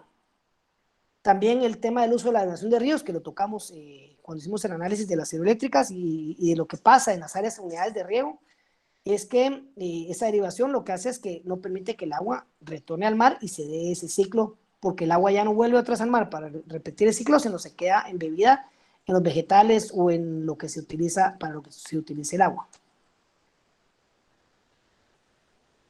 Dice que también nos hace una propuesta interesante en su comentario, en su libro, que dice que si nosotros hacemos la eficiencia del uso final de la electricidad, otras eficiencias de uso final, eficiencias de vehículos en pasajeros, eficiencias de transporte, energías renovables y captura de carbono, podríamos bajar a concentraciones anteriores a 1970. También habla de que se puede reducir, por eso en la parte que la propuesta que hace Al Gore, la energía renovable es parte importante, porque eso evita que se utilicen temas de combustibles derivados del petróleo. Se pueden tomar decisiones para reducir emisiones de carbono, ¿verdad? El tema del protocolo de Kioto era una propuesta que empujaba mucho a Al Gore, y que el cambio climático es un tema moral. El enfoque un poquito, vamos a ver, no es que sea contrario al Gore, pero es un enfoque económico de John Lomborg. Él escribió lo que se llama Cool It, como que dice Cool It en el sentido del calentamiento global y bajar la temperatura, pero también Cool It en el sentido de calmarse un poco. Dice que hay que encontrar formas más baratas de fuentes de alternativa de energía, porque media vez sea cara la energía renovable, no se va a poder hacer esa transición hacia las energías renovables de las que están basadas en fósiles. De aquí el papel de energía renovable es importante porque si hemos visto un aumento en la eficiencia y una disminución simbólica, no simbólica, importante en la energía renovable. Por ejemplo, la parte solar, en el 2012, hace 8, 9 años, estaba a $3.50 el kilovatio, el watt, perdón, o sea, $3.500 el kilovatio. Y actualmente está entre los 85 centavos de dólar a $1. Entonces ha bajado prácticamente una tercera parte y eso es más accesible. Si para su caso ustedes necesitaban 1 kilovatio, antes tenían que invertir $3.500, ahora pues ya con $1.000 ustedes pueden cubrir esa inversión. Entonces la transición va a ser más sencilla, más rápida. Lomborg creó el Consejo de Copenhague, en el cual lo que buscaba era ver cómo el reto de las energías renovables tenían que ser confiables, porque no dan la confiabilidad que dan las del petróleo. Es una razón por la que no se ha hecho ese salto. El ejemplo que ponía yo de las de petróleo, que se tiene un tanque con el combustible y se quema en cualquier momento, a una hidroeléctrica que si hay un invierno seco no hay de dónde sacar agua para poder generar. Entonces, ahí él habla mucho que es importante invertir en investigación y desarrollo para el tema de almacenamiento de energía. ¿Por qué? Porque la disponibilidad que tenemos de la energía solar es cuando está el sol, eólica cuando hay viento, hídrica cuando hay agua. El combustible fósil está almacenado en un tanque o el carbón, y cuando se necesita se quema. Esa es la diferencia. Está embebida la energía en la materia prima. En cambio, las otras está embebida la energía en el flujo que generan, de agua, de viento o de sol. Si logramos nosotros crear sistemas de almacenamiento de energía, ese va a ser el salto cuántico que se va a lograr con el aspecto de energías renovables. Alguien decía que ese es el vínculo que hace falta, ¿verdad? Para poder hacer ese gran salto. Si nosotros podemos generar cuando hay sol y usar la energía de noche, porque la tenemos almacenada, eso es lo que va a permitir que se haga ese cambio. Entonces, lo que dice John Lomborg es invertir más en investigación y diseño de tecnologías que realmente sean eficientes y confiables. Mientras no se logre eso, no se va a poder hacer ese salto que tanto necesitamos para reducir la quema de combustibles fósiles y reducir las emisiones. Dentro del Consejo Copenhague también hablan de comprometerse a la adopción del cambio climático. O sea, sí hay que, a la adaptación del cambio climático. Entonces sí hay que tomar en cuenta, él sí está de acuerdo con el cambio climático, sencillamente dice que el enfoque que hay que darle tiene que ser más eficiente con el uso del recurso. Dentro del Consejo Copenhague, creo que él tenía 2 personas que eran premio Nobel, uno de economía y el otro no me acuerdo exactamente qué era, pero sí eran 2 premios Nobel que son científicos muy reconocidos y que el enfoque era como hacerlo más práctico, ¿verdad? Lo que buscan es reducir la vulnerabilidad de las personas al cambio climático, lo que hablábamos con todo este tipo de tecnología de información que ya nos permite hacer incluso redes de alerta temprana, etcétera. Habla que el ingenio de la sociedad humana es muy buena para adaptarse y que él cree que nos vamos a poder adaptar de una forma adecuada. Cuando habla, por ejemplo, ahí sí es un poquito contrario a Al Gore, que dice que cuando se inunden las ciudades se va a perder todo eso. Él va un poquito a que las ciudades se van a inundar no tan rápido como el video de Al Gore, sino que va a llevar pues varios años, generalmente son 100 años para que suba 1 metro el nivel del agua, y que no tienen la capacidad para poder diseñar esto. Y aquí habla de los argumentos del costo, de la forma en que se está enfocando el cambio climático, que es poner leyes, hacer el cambio de una forma muy brusca, muy abrupta. No han permitido que haya esa transición entre la tecnología antigua y la nueva, y que es muy costoso. Él dice que 250 billones anuales para que en 100 años nosotros podamos garantizar de que baja la temperatura 2 grados o evitar que suba 2 a 4 grados, es un costo muy elevado. Entonces, es lo que hace con este presupuesto, al invertir en investigación y diseño y en análisis de almacenamiento de energía de baterías, lo que él está diciendo prácticamente es que puede invertir la forma más eficiente, garantizando que el cambio va a ser más real que si solo nos enfocamos en dejar de quemar combustible, sino hay que ver cómo damos esos saltos cuánticos. Aquí, este es David Cade, que él habla un tema que el Lombard no lo toma directamente, pero que sí se menciona en algún momento, es la geoingeniería. Y David Cade es un científico, usted lo pueden ver con mucho gusto, le mando el link en TED Talks, que son conferencias cortas de 15, 18 minutos, muy densas de contenido. Y él lo que dice es prácticamente que la geoingeniería es algo que puede bajar la temperatura, garantizar que baja la temperatura, con todos los análisis en la matemática, pueden bajar 2 grados o más, mucho más rápido, y que costaría el 0.0001 del PIB de Estados Unidos.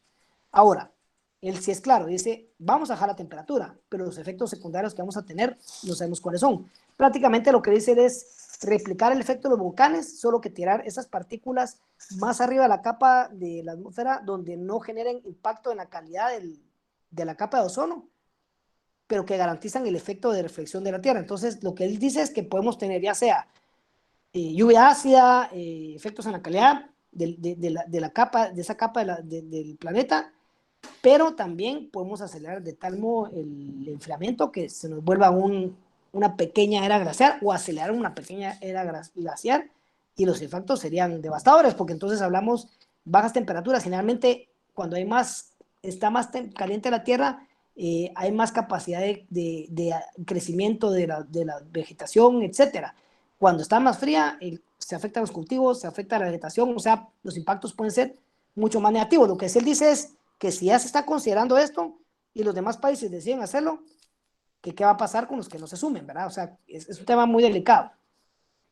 En cuanto a precipitación, y aquí voy a hacer rapidito un tema importante para que lo tengan ustedes muy claro, porque también ustedes como institución o como grupo científico, es importante aclarar muchas dudas a la población que a veces no la tienen claras, ¿verdad? Cuando hablamos de la acción del hombre en las precipitaciones y cuando se dan acontecimientos pluviométricos extremos, es importante explicar cuáles sí y cuáles no son. Por ejemplo, una de las razones que tiene que ver con el cambio de la parte geográfica, la superficie, este es Miami en 1926. Seguramente aquí antes había manglares y pues se lo fueron volando para desarrollar Miami Beach. ¿Qué pasaba antes de que este edificio estuviera acá? ¿Se habían tornados? Pues seguramente habían tornados. Sencillamente que estaba la vegetación que está adaptada al entorno y servía como un buffer para el resto de la entrada al continente, que permitía como absorber un poco las tormentas, y tal vez por eso no se dieron tantas tormentas en el pasado. Pero ¿qué pasa? Nos volamos el manglar y construimos todo eso. Entonces, cualquier tornado que haya pegado acá, de las mismas dimensiones que pega acá, el daño va a ser mucho mayor acá porque está más ocupado por el ser humano. Entonces es importante entender el cambio de uso de suelos, y es lo que el hombre le ha costado aprender, porque como hablábamos de pana baja al principio, como vemos que está bien, está bonito, lo hacemos y no tenemos un análisis de qué ha pasado en el ciclo, qué sucede cada cierto ciclo de tiempo. Entonces, cuando me refiero a esto es que es importante determinar por qué suceden los impactos en los eventos extremos. Por ejemplo, en Nueva Orleans, hay una discusión en Nueva Orleans que Katrina fue una tormenta muy fuerte, pero también hay que aclarar que Nueva Orleans se construyó bajo el nivel del mar.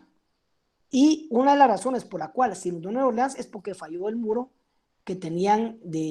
falló parte del muro que tenían de contención. El agua ahí no tiene una salida natural al mar.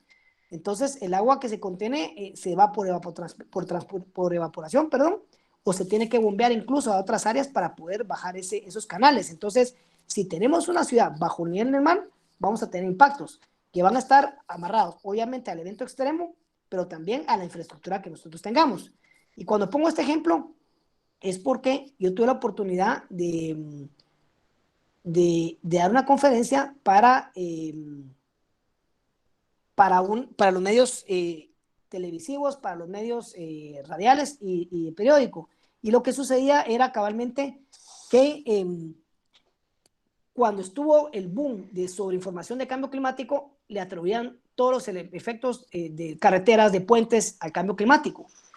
Porque tuvimos varias tormentas que fueron después del Mitch, el Stan, vino creo que la G2 o G4, no me acuerdo. Hubo varias tormentas, incluso el año pasado hubo una tormenta seria.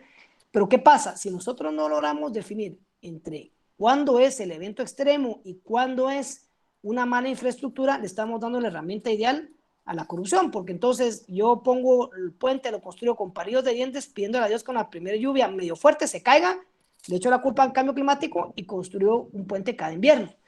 Y una pregunta ahí es, hay puentes que se construyeron en la época de Ubico o en el siglo pasado que están ahí y no se han caído. ¿Será porque lo diseñaron con cambio climático, con conocimientos de cambio climático, o sencillamente lo diseñaron bien, hicieron un análisis hidrológico, geológico, etcétera, bien hecho, y por eso los puentes se mantienen en ese lugar? O sencillamente no han llegado a los eventos extremos. Entonces, es importante tener claro eso, porque si nosotros no definimos bien, estamos dando la herramienta perfecta para la corrupción y que le echen la culpa a todo el cambio climático y entonces ya no es la calidad de construcción, sino es el clima el que está devastando todo. Muy importante esa aclaración, y por eso les puse el ejemplo de Nueva Orleans, porque nos permite hacer un análisis cómo logramos determinar nosotros cuándo falló la tecnología y cuándo falló, cuándo es un evento que supera la tecnología. Entonces tenemos que ser claros en esto.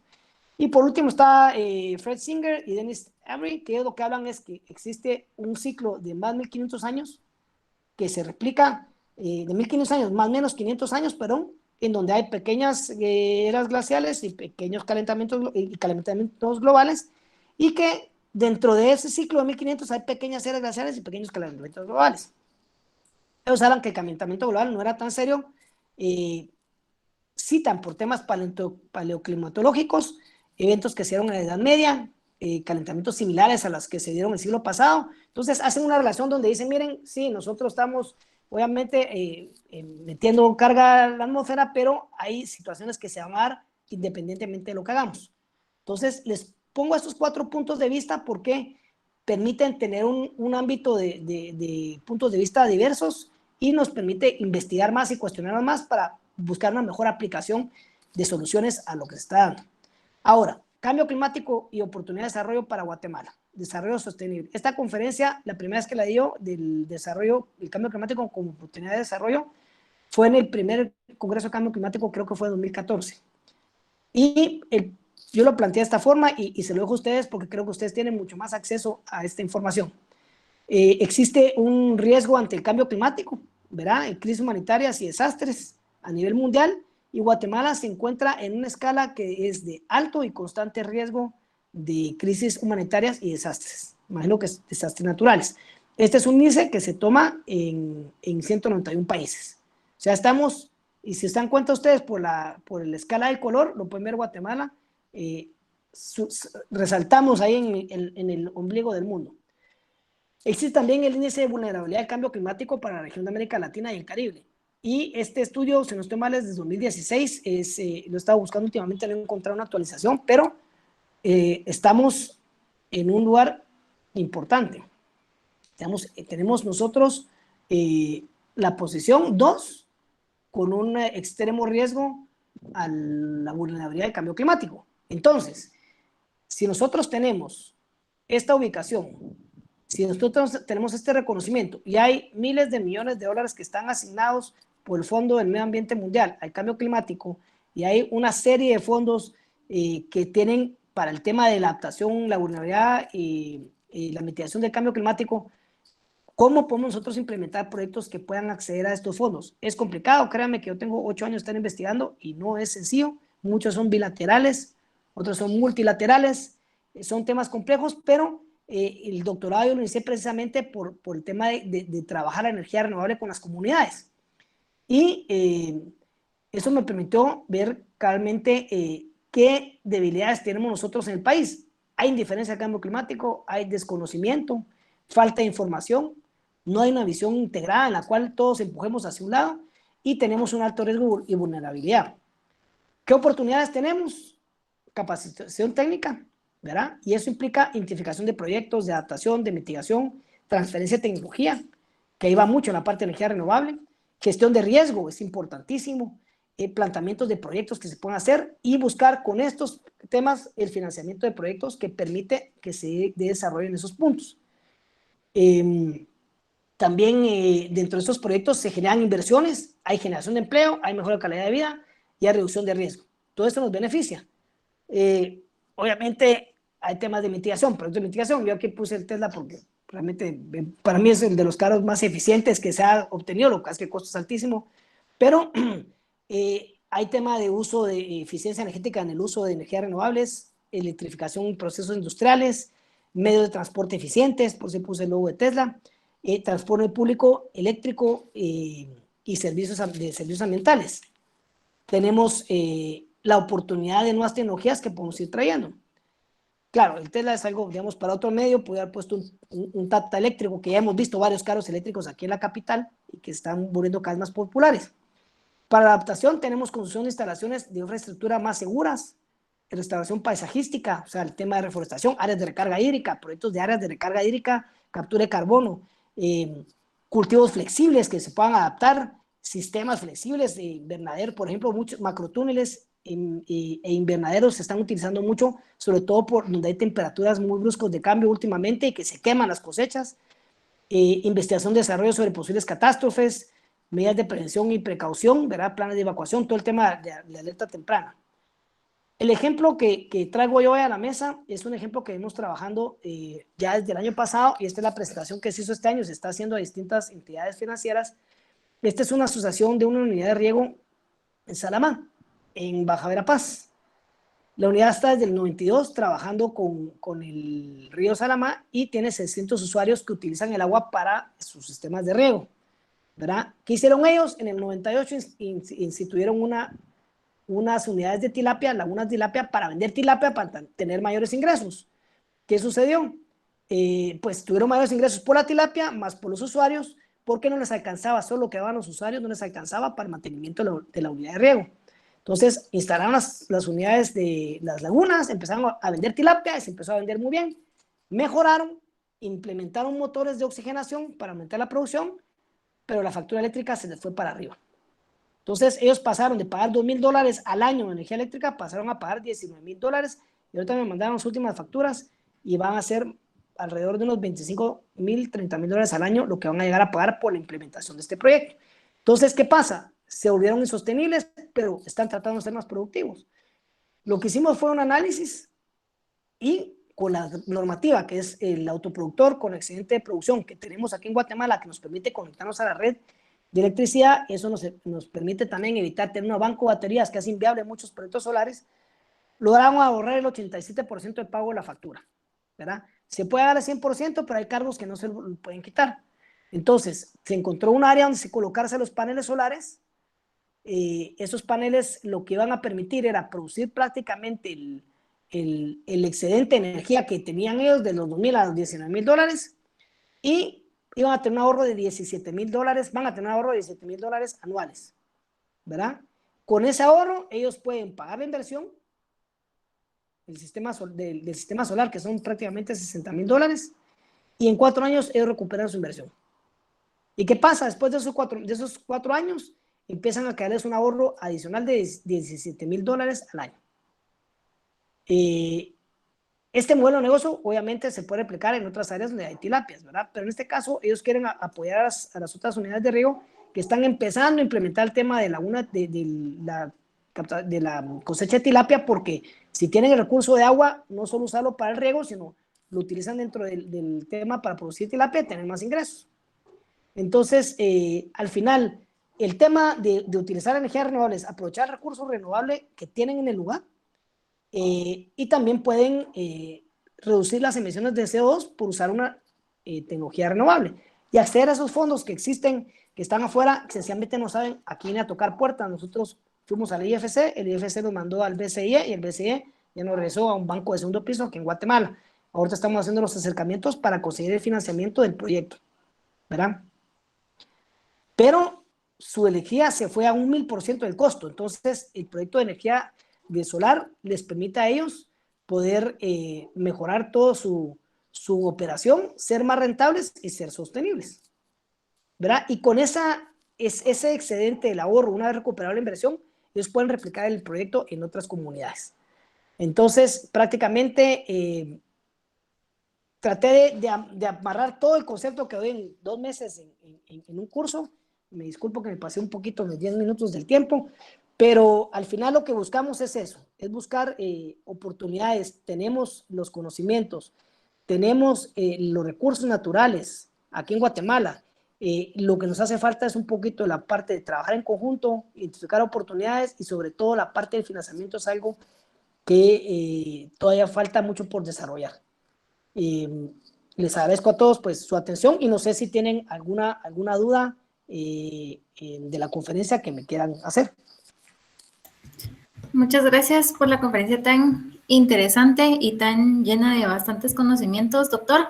Sí tenemos algunas preguntas que nos ha hecho la audiencia, se las voy a ir diciendo y ahí ¿Sí? usted voy a con responderlas. Mucho gusto. Y claro, si alguien tiene alguna duda adicional, también la pueden escribir ahí en el chat y nosotros la estaremos aquí compartiendo con el doctor. Eric Guzmán nos pregunta ¿a qué se deben las glaciaciones? ¿Y cuántos siglos se cree que faltan para la siguiente? ¿Y cuánto durará? ¿O cómo es que nos afectará? Mire, lo que puedo investigar yo y lo que puedo leer es, más que todo, porque leía a esta gente de Singer, es que se dan estos ciclos de cada 1500 años, porque ellos sí hicieron perforaciones cabalmente en Groenlandia, en distintas partes del mundo, estudiaron todo el tema de sedimentos, y existe ese ciclo que cada 1500 años se da, ya sea una glaciación, una etapa glaciar o un calentamiento global. Entonces, lo que se tiene, por lo que puedo leer yo, porque no es que no sé, como digo, no lo sé todo, pero todo lo que sé se lo comparto, es que existe un ciclo natural. Eso puede variar entre más o menos 500 años. Estamos hablando que cada 1500 años puede darse una glaciación o un calentamiento global extremo. Y dentro de esos periodos van a haber pequeños calentamientos globales y pequeños enfriamientos. Por ejemplo, en Groenlandia, cuando llegaron los vikingos al norte de Groenlandia, estaban saliendo ellos de una época de un calentamiento global y encontraron la parte de la parte norte, tenía vegetación, había bastante agua y empezaron a cosechar. En cosa de más o menos unos 100 años se empezó a enfriar y entonces todos empezaron a irse hacia el sur. Incluso hicieron excavaciones, encontraron huesos donde demostraban que las personas que en su momento enterraron ahí estaban ya desnutridas. Eso quiere decir que fue cambiado las condiciones climáticas, ya no se daba el cultivo de los vegetales o lo que ellos comían de igual forma que al principio. Entonces, ese es el ciclo que más o menos entiendo yo que se da y que existen respaldos paleoclimatológicos. Ok, la segunda pregunta que nos hace Eric Guzmán es si tiene alguna ventaja actual o futura el calentamiento global causado por el hombre. ¿Alguna ventaja, me dijo? Sí, que pueda tener actual o futura el calentamiento global. El enfoque del calentamiento global y digamos la parte de enfriamiento del planeta es que cuando hay más calor, vamos a decir un poquito, se derriten más áreas que son frías o aumenta la temperatura, la tierra se vuelve más productiva, es más trabajable, entonces hay más área, digamos, para que el hombre pueda vivir en mejores condiciones. Cuando se enfría el planeta y tenemos esas glaciaciones, los recursos se reducen. Entonces, las condiciones son más extremas para el tema de supervivencia. La ventaja que tenemos es la tecnología con la que contamos ahora. Somos más productivos en producción de granos por menos metros cuadrados, por menos área. Entonces, digamos que estamos más preparados para adaptarnos a una situación de esas, ¿verdad? Pero esas son las ventajas en las que podría decirle que más se puede identificar. Obviamente, si hay deshielos, puede ser que suba el nivel del mar, pero ya existen tecnologías, por ejemplo, si no estoy mal, no sé si es Dinamarca o es Suiza, ahorita se me fue pero es una ciudad que está bajo el nivel del mar y lo que ellos desarrollaron fue toda una barrera, un brazo automático para protegerse de eventos extremos. Claro, es carísimo, es un país del primer mundo, pero digamos que ya tiene la tecnología para poderse proteger. Entonces, estamos en una etapa de la historia en que podemos tener esa adaptabilidad si aplicamos bien los conocimientos y podemos adaptarnos, pero generalmente el hombre crece más en el calentamiento que en el enfriamiento. Tenemos otra pregunta por parte de Andrea Reiche. Hola. Y es si los techos verdes podrían servir como estrategia para modular el microclima en ciudades. Excelente comentario, le agradezco a él que me lo mencionó porque a mí se me había olvidado. Sí, los techos verdes es uno de los elementos que están utilizando más o menos para evitar hay dos enfoques. Uno es el albedo, ¿verdad? Si pintamos los techos de blanco, pues vamos a reflejar cierta incidencia solar para que si ponemos negro absorbe, ¿verdad? Ahora, la ventaja de los techos verdes es que a nivel de microclima mejoran la calidad del entorno donde están ubicados. Entonces, si nosotros tenemos una vivienda y ponemos un techo verde, las condiciones internas o las de abajo de ese techo va a ser mucho más agradables o van a estar mucho más balanceadas que si tenemos un techo con chapapote. Aparte que podemos tener cierto grado de biodiversidad, si tenemos tumbergias, si tenemos enredaderas o flores, tipos florales, vamos a tener, pues, por ejemplo, tengo una tumbergia en una pérgola de mi casa y llegan colibrís, tenemos ciertos tipos de aves que llegan y se presentan, entonces es algo que permite no solo mejorar la condición climática inmediata, sobre todo si tenemos la capacidad para sembrar árboles, pero eso ya implica un tema estructural dentro de la construcción, pero también vamos a mejorar la calidad de la biodiversidad del entorno, entonces sí es un muy buen ejemplo, se está usando en muchos países, nuevamente tiene que ver mucho con el sistema constructivo, el tema de la humedad es importante manejarlo con un techo verde porque se puede ver un problema y el tema de la vegetación, qué tipo de raíz van a tener para poderlo diseñar adecuadamente. Ok, la siguiente pregunta nos la hace Fernando Samayo y es respecto a lo que usted nos comentó de las clasificaciones de clima según FON, Budico y las demás que usted nos comentó, y es que si existe algún mapa del corredor seco en Guatemala que utilice tecnología de punta para poder clasificar. Yo personalmente no estoy enterado que exista ningún mapa, sería excelente tener esa información. El problema que tenemos es que generar esa información es muy caro. ¿Por qué? Por ejemplo, hay mediciones que se hacen en la parte polar, pero es tan grande que solo se puede cubrir cierta cantidad de área. Entonces, a medida que tengamos más elementos de medición, vamos a ser más precisos. Lo que pasa es que es costoso. Entonces, que yo sepa, sí, vimos que tenemos pues el Turnway, tenemos Copen de toda la República de Guatemala. Esos mapas ustedes los pueden conseguir en el MAGA, en el Ministerio de Agricultura, creo que más que todo. El Ministerio de Ambiente en un momento tuvo algunos mapas, no sé si los sigue teniendo al acceso al público, pero a nivel de corredor seco, me imagino que dentro de los mapas generales está contemplada esa área, pero a nivel de detalle, yo no tengo la oportunidad de tener información. Yo creo que ahí la oportunidad que tienen, y sobre todo ustedes como una institución, es buscar apoyo con otros países, sobre todo parte científica, parte académica, para levantar esta información. ¿Cómo se puede volver sostenible? Si ustedes levantan información y la colocan en una plataforma, pues hay unos modelos de membresía donde dice, bueno, usted quiere tener información de esta área, pues paga una membresía mensual, anual o por el uso de tantos mapas, y se puede ir generando esa información que sirve para tomar decisiones, incluso políticas a nivel país. Ok, muchas gracias. La siguiente pregunta nos la hace Carla Gordillo, y es que si tiene conocimiento de estudios de aguas subterráneas nuevos en Guatemala que se puedan consultar, y nos comenta pues que excelente ponencia la que hemos tenido el día de hoy. Muchas gracias, muy amable por el comentario. Le comento, el tema del agua en Guatemala es bastante complejo, es un poquito controversial. Existe mucha información, pero esa información generalmente la tienen las empresas que perforan los pozos, porque ellos, para poder determinar si un pozo tiene la capacidad, tienen que hacer un estudio hidrogeológico, y para eso contratan a hidrogeólogos. No sé, yo conozco pocos hidrogeólogos, no sé cómo está la carrera en Guatemala, pero tengo la oportunidad de trabajar con un hidrogeólogo de muchos años de experiencia, y sí existe esa información, pero es privada. Ese es el detalle. Consultarla, a nosotros nos ha tocado, por ejemplo, pedir a las empresas que han perforado pozos en el pasado, que por hacer pozos que ellos perforaron nos den información, y cuesta un poquito que la den, pero al final sí existe, pero no está a disposición de todos. Sería interesante que, por ejemplo, el Ministerio de Ambiente, con su unidad hidrológica, hiciera investigaciones a nivel en alianza con las universidades para determinar esa información, pero eso implica convenios, recursos, y pues lastimosamente a veces no se logra. Eso es lo que sé que hay una fundación que se llama Funcagua, No sé qué información manejan ellos, pero podría abocarse con ellos a ver si tienen alguna información adicional. Ok, gracias. Y la última pregunta nos la hace Pablo Lou, y es ¿por qué suceden inundaciones como la de la aldea Campur en Alta Verapaz?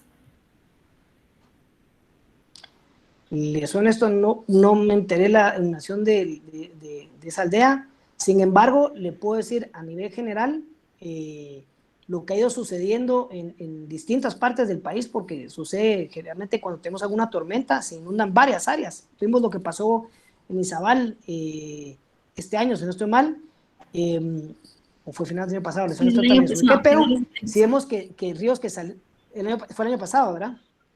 Gracias por el detalle. ¿Qué vemos ahí? Vemos situaciones que se dan. ¿Por qué se inundan? Bueno, las razones más comunes son, obviamente, un evento extremo. Lo que les comentaba al principio, cuando ustedes analizan del caso de un río, porque se va a desarrollar una obra de un puente o alguna estructura importante, se hace el análisis de la inundación milenaria y uno puede ver cuando son ríos cortados, está marcado incluso. Las áreas cuando ha habido una creciente se nota, y cuando es una creciente milenaria, una creciente centenaria, etcétera. Entonces sí tenemos la capacidad de evaluar. ¿Qué pasa? Que a veces cuando se ubican las posiciones donde están las poblaciones, las aldeas, algunas veces son propiedades o son terrenos que se adquieren porque o son baratos o son los que el Estado tiene a la mano y no se hacen los estudios adecuados para determinar si es un área de riesgo o no, porque son estudios caros. En otros casos, por ejemplo, se ocupan áreas que tal vez no están desocupadas, no hay un interés económico, entonces se van invadiendo, no creo que eso sea el caso de esta aldea, pero en algunos casos han invadido áreas que nadie la reclama porque tiene un factor detrás que es un factor de riesgo. Y entonces ocupan esas áreas, nadie se queja y se van creciendo y se les olvida que esa área está desocupada porque eventualmente en algún momento hubo un evento extremo. Por ejemplo, cuando fue el volcán de fuego, esas áreas, si usted ve los mapas del MAGA y los mapas de Conred, las comunidades estaban en áreas de flujo de la AR, de flujo piroplástico, sí estaban ubicadas en áreas de riesgo, entonces por eso es que nadie la reclamaba. Y fueron creciendo las poblaciones y ¿qué pasó? Hubo un evento extremo y lastimosamente se dio esa tragedia. Entonces, muchas veces porque no se estudian, no se evalúan o no se hacen los trabajos necesarios y otras veces son porque son eventos que suceden con cierta regularidad muy extremos y que no hay tal vez una historia registrada y tal vez también, perdón, la alteración que se hace a la topografía, ¿verdad? El tema de cortar áreas, de deforestar, de mover tierra porque para accesos, el agua busca su cauce y el agua va a buscar por dónde salir cuando tiene un evento extremo. Entonces puede ser varios factores, pero los más comunes pueden ser esos. Ok, muchas gracias. Esas son todas las preguntas que tenemos al momento. Le agradecemos, doctor, su tiempo y disponibilidad para poder darnos esta conferencia. Y como parte de nuestro grupo, también nos gustaría hacerle la entrega de un diploma por su participación y por sus conocimientos. Muchísimas gracias. Compartidos con nosotros. Entonces le vamos a presentar el diploma que nosotros hemos preparado. El diploma dice así: el grupo número 8, Cambio Climático, Mitigación de Riesgo y Desarrollo Sostenible, extiende el presente diploma en agradecimiento al arquitecto Edgar Estuardo Cepoina Cabrera, PhD, por su excelente participación como ponente en la conferencia Desarrollo Sostenible y el Cambio Climático, impartida en la ciudad de Guatemala el día 15 de julio de 2021 a las 18 horas. Lo firma la presidenta del Comité Ejecutivo de la OWSD, capítulo Guatemala, Cleansy Bonilla, y Alba Guerrero, que es la coordinadora del grupo número 8, Cambio Climático, Mitigación del Riesgo y Desarrollo Sostenible. Y con esto queremos agradecerle a usted su tiempo y su disponibilidad y también a todas las personas que asistieron a esta conferencia para que también estén atentos a las redes sociales de OWSD, donde seguiremos publicando todas las actividades que tenemos programadas para este año, conferencias, webinars, foros y demás. Entonces, les agradecemos a todos su tiempo y esperamos vernos en alguna otra oportunidad. Muchas gracias. Okay. Muchas gracias ahí por la invitación y los exhorto a que sean con este trabajo tan importante y en lo que podamos apoyarlos, pues estamos para servirle y gracias por permitirme compartir con ustedes este momento. Así que muchas gracias y muy feliz noche. Muchísimas gracias, Muchas doctor. gracias, feliz noche. Usted también, gracias. Solo si se queda un momentito con nosotras, Muchas doctor. gracias. Sí, sí, se puede quedar un rato, doctor. Sí, con mucho gusto. Un momento más. Gracias a todos. Con mucho gusto. Gracias, feliz Gracias. noche. A ustedes, muchas gracias por su asistencia. Muy buenas Feliz noches. noche. Gracias a todos por estar.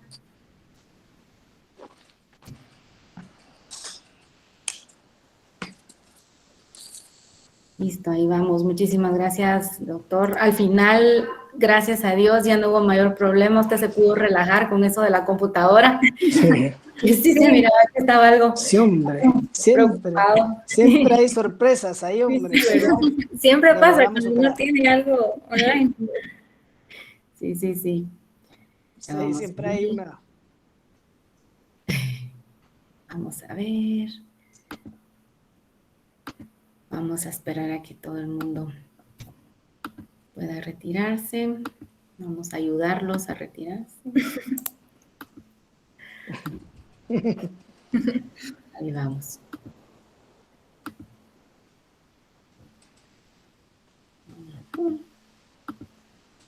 Y creo que ya estamos. Sí, ahí estamos. ¿Sí?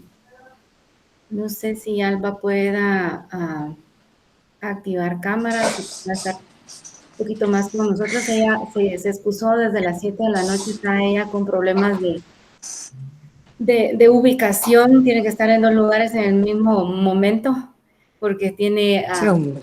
sí, a este Complicado. grupo que ya está atendiendo, pero le queremos agradecer nuevamente su tiempo, toda la información que nos dio, realmente un montón. Muchísimas gracias, doctor, muy amable, todo muy interesante, ¿verdad?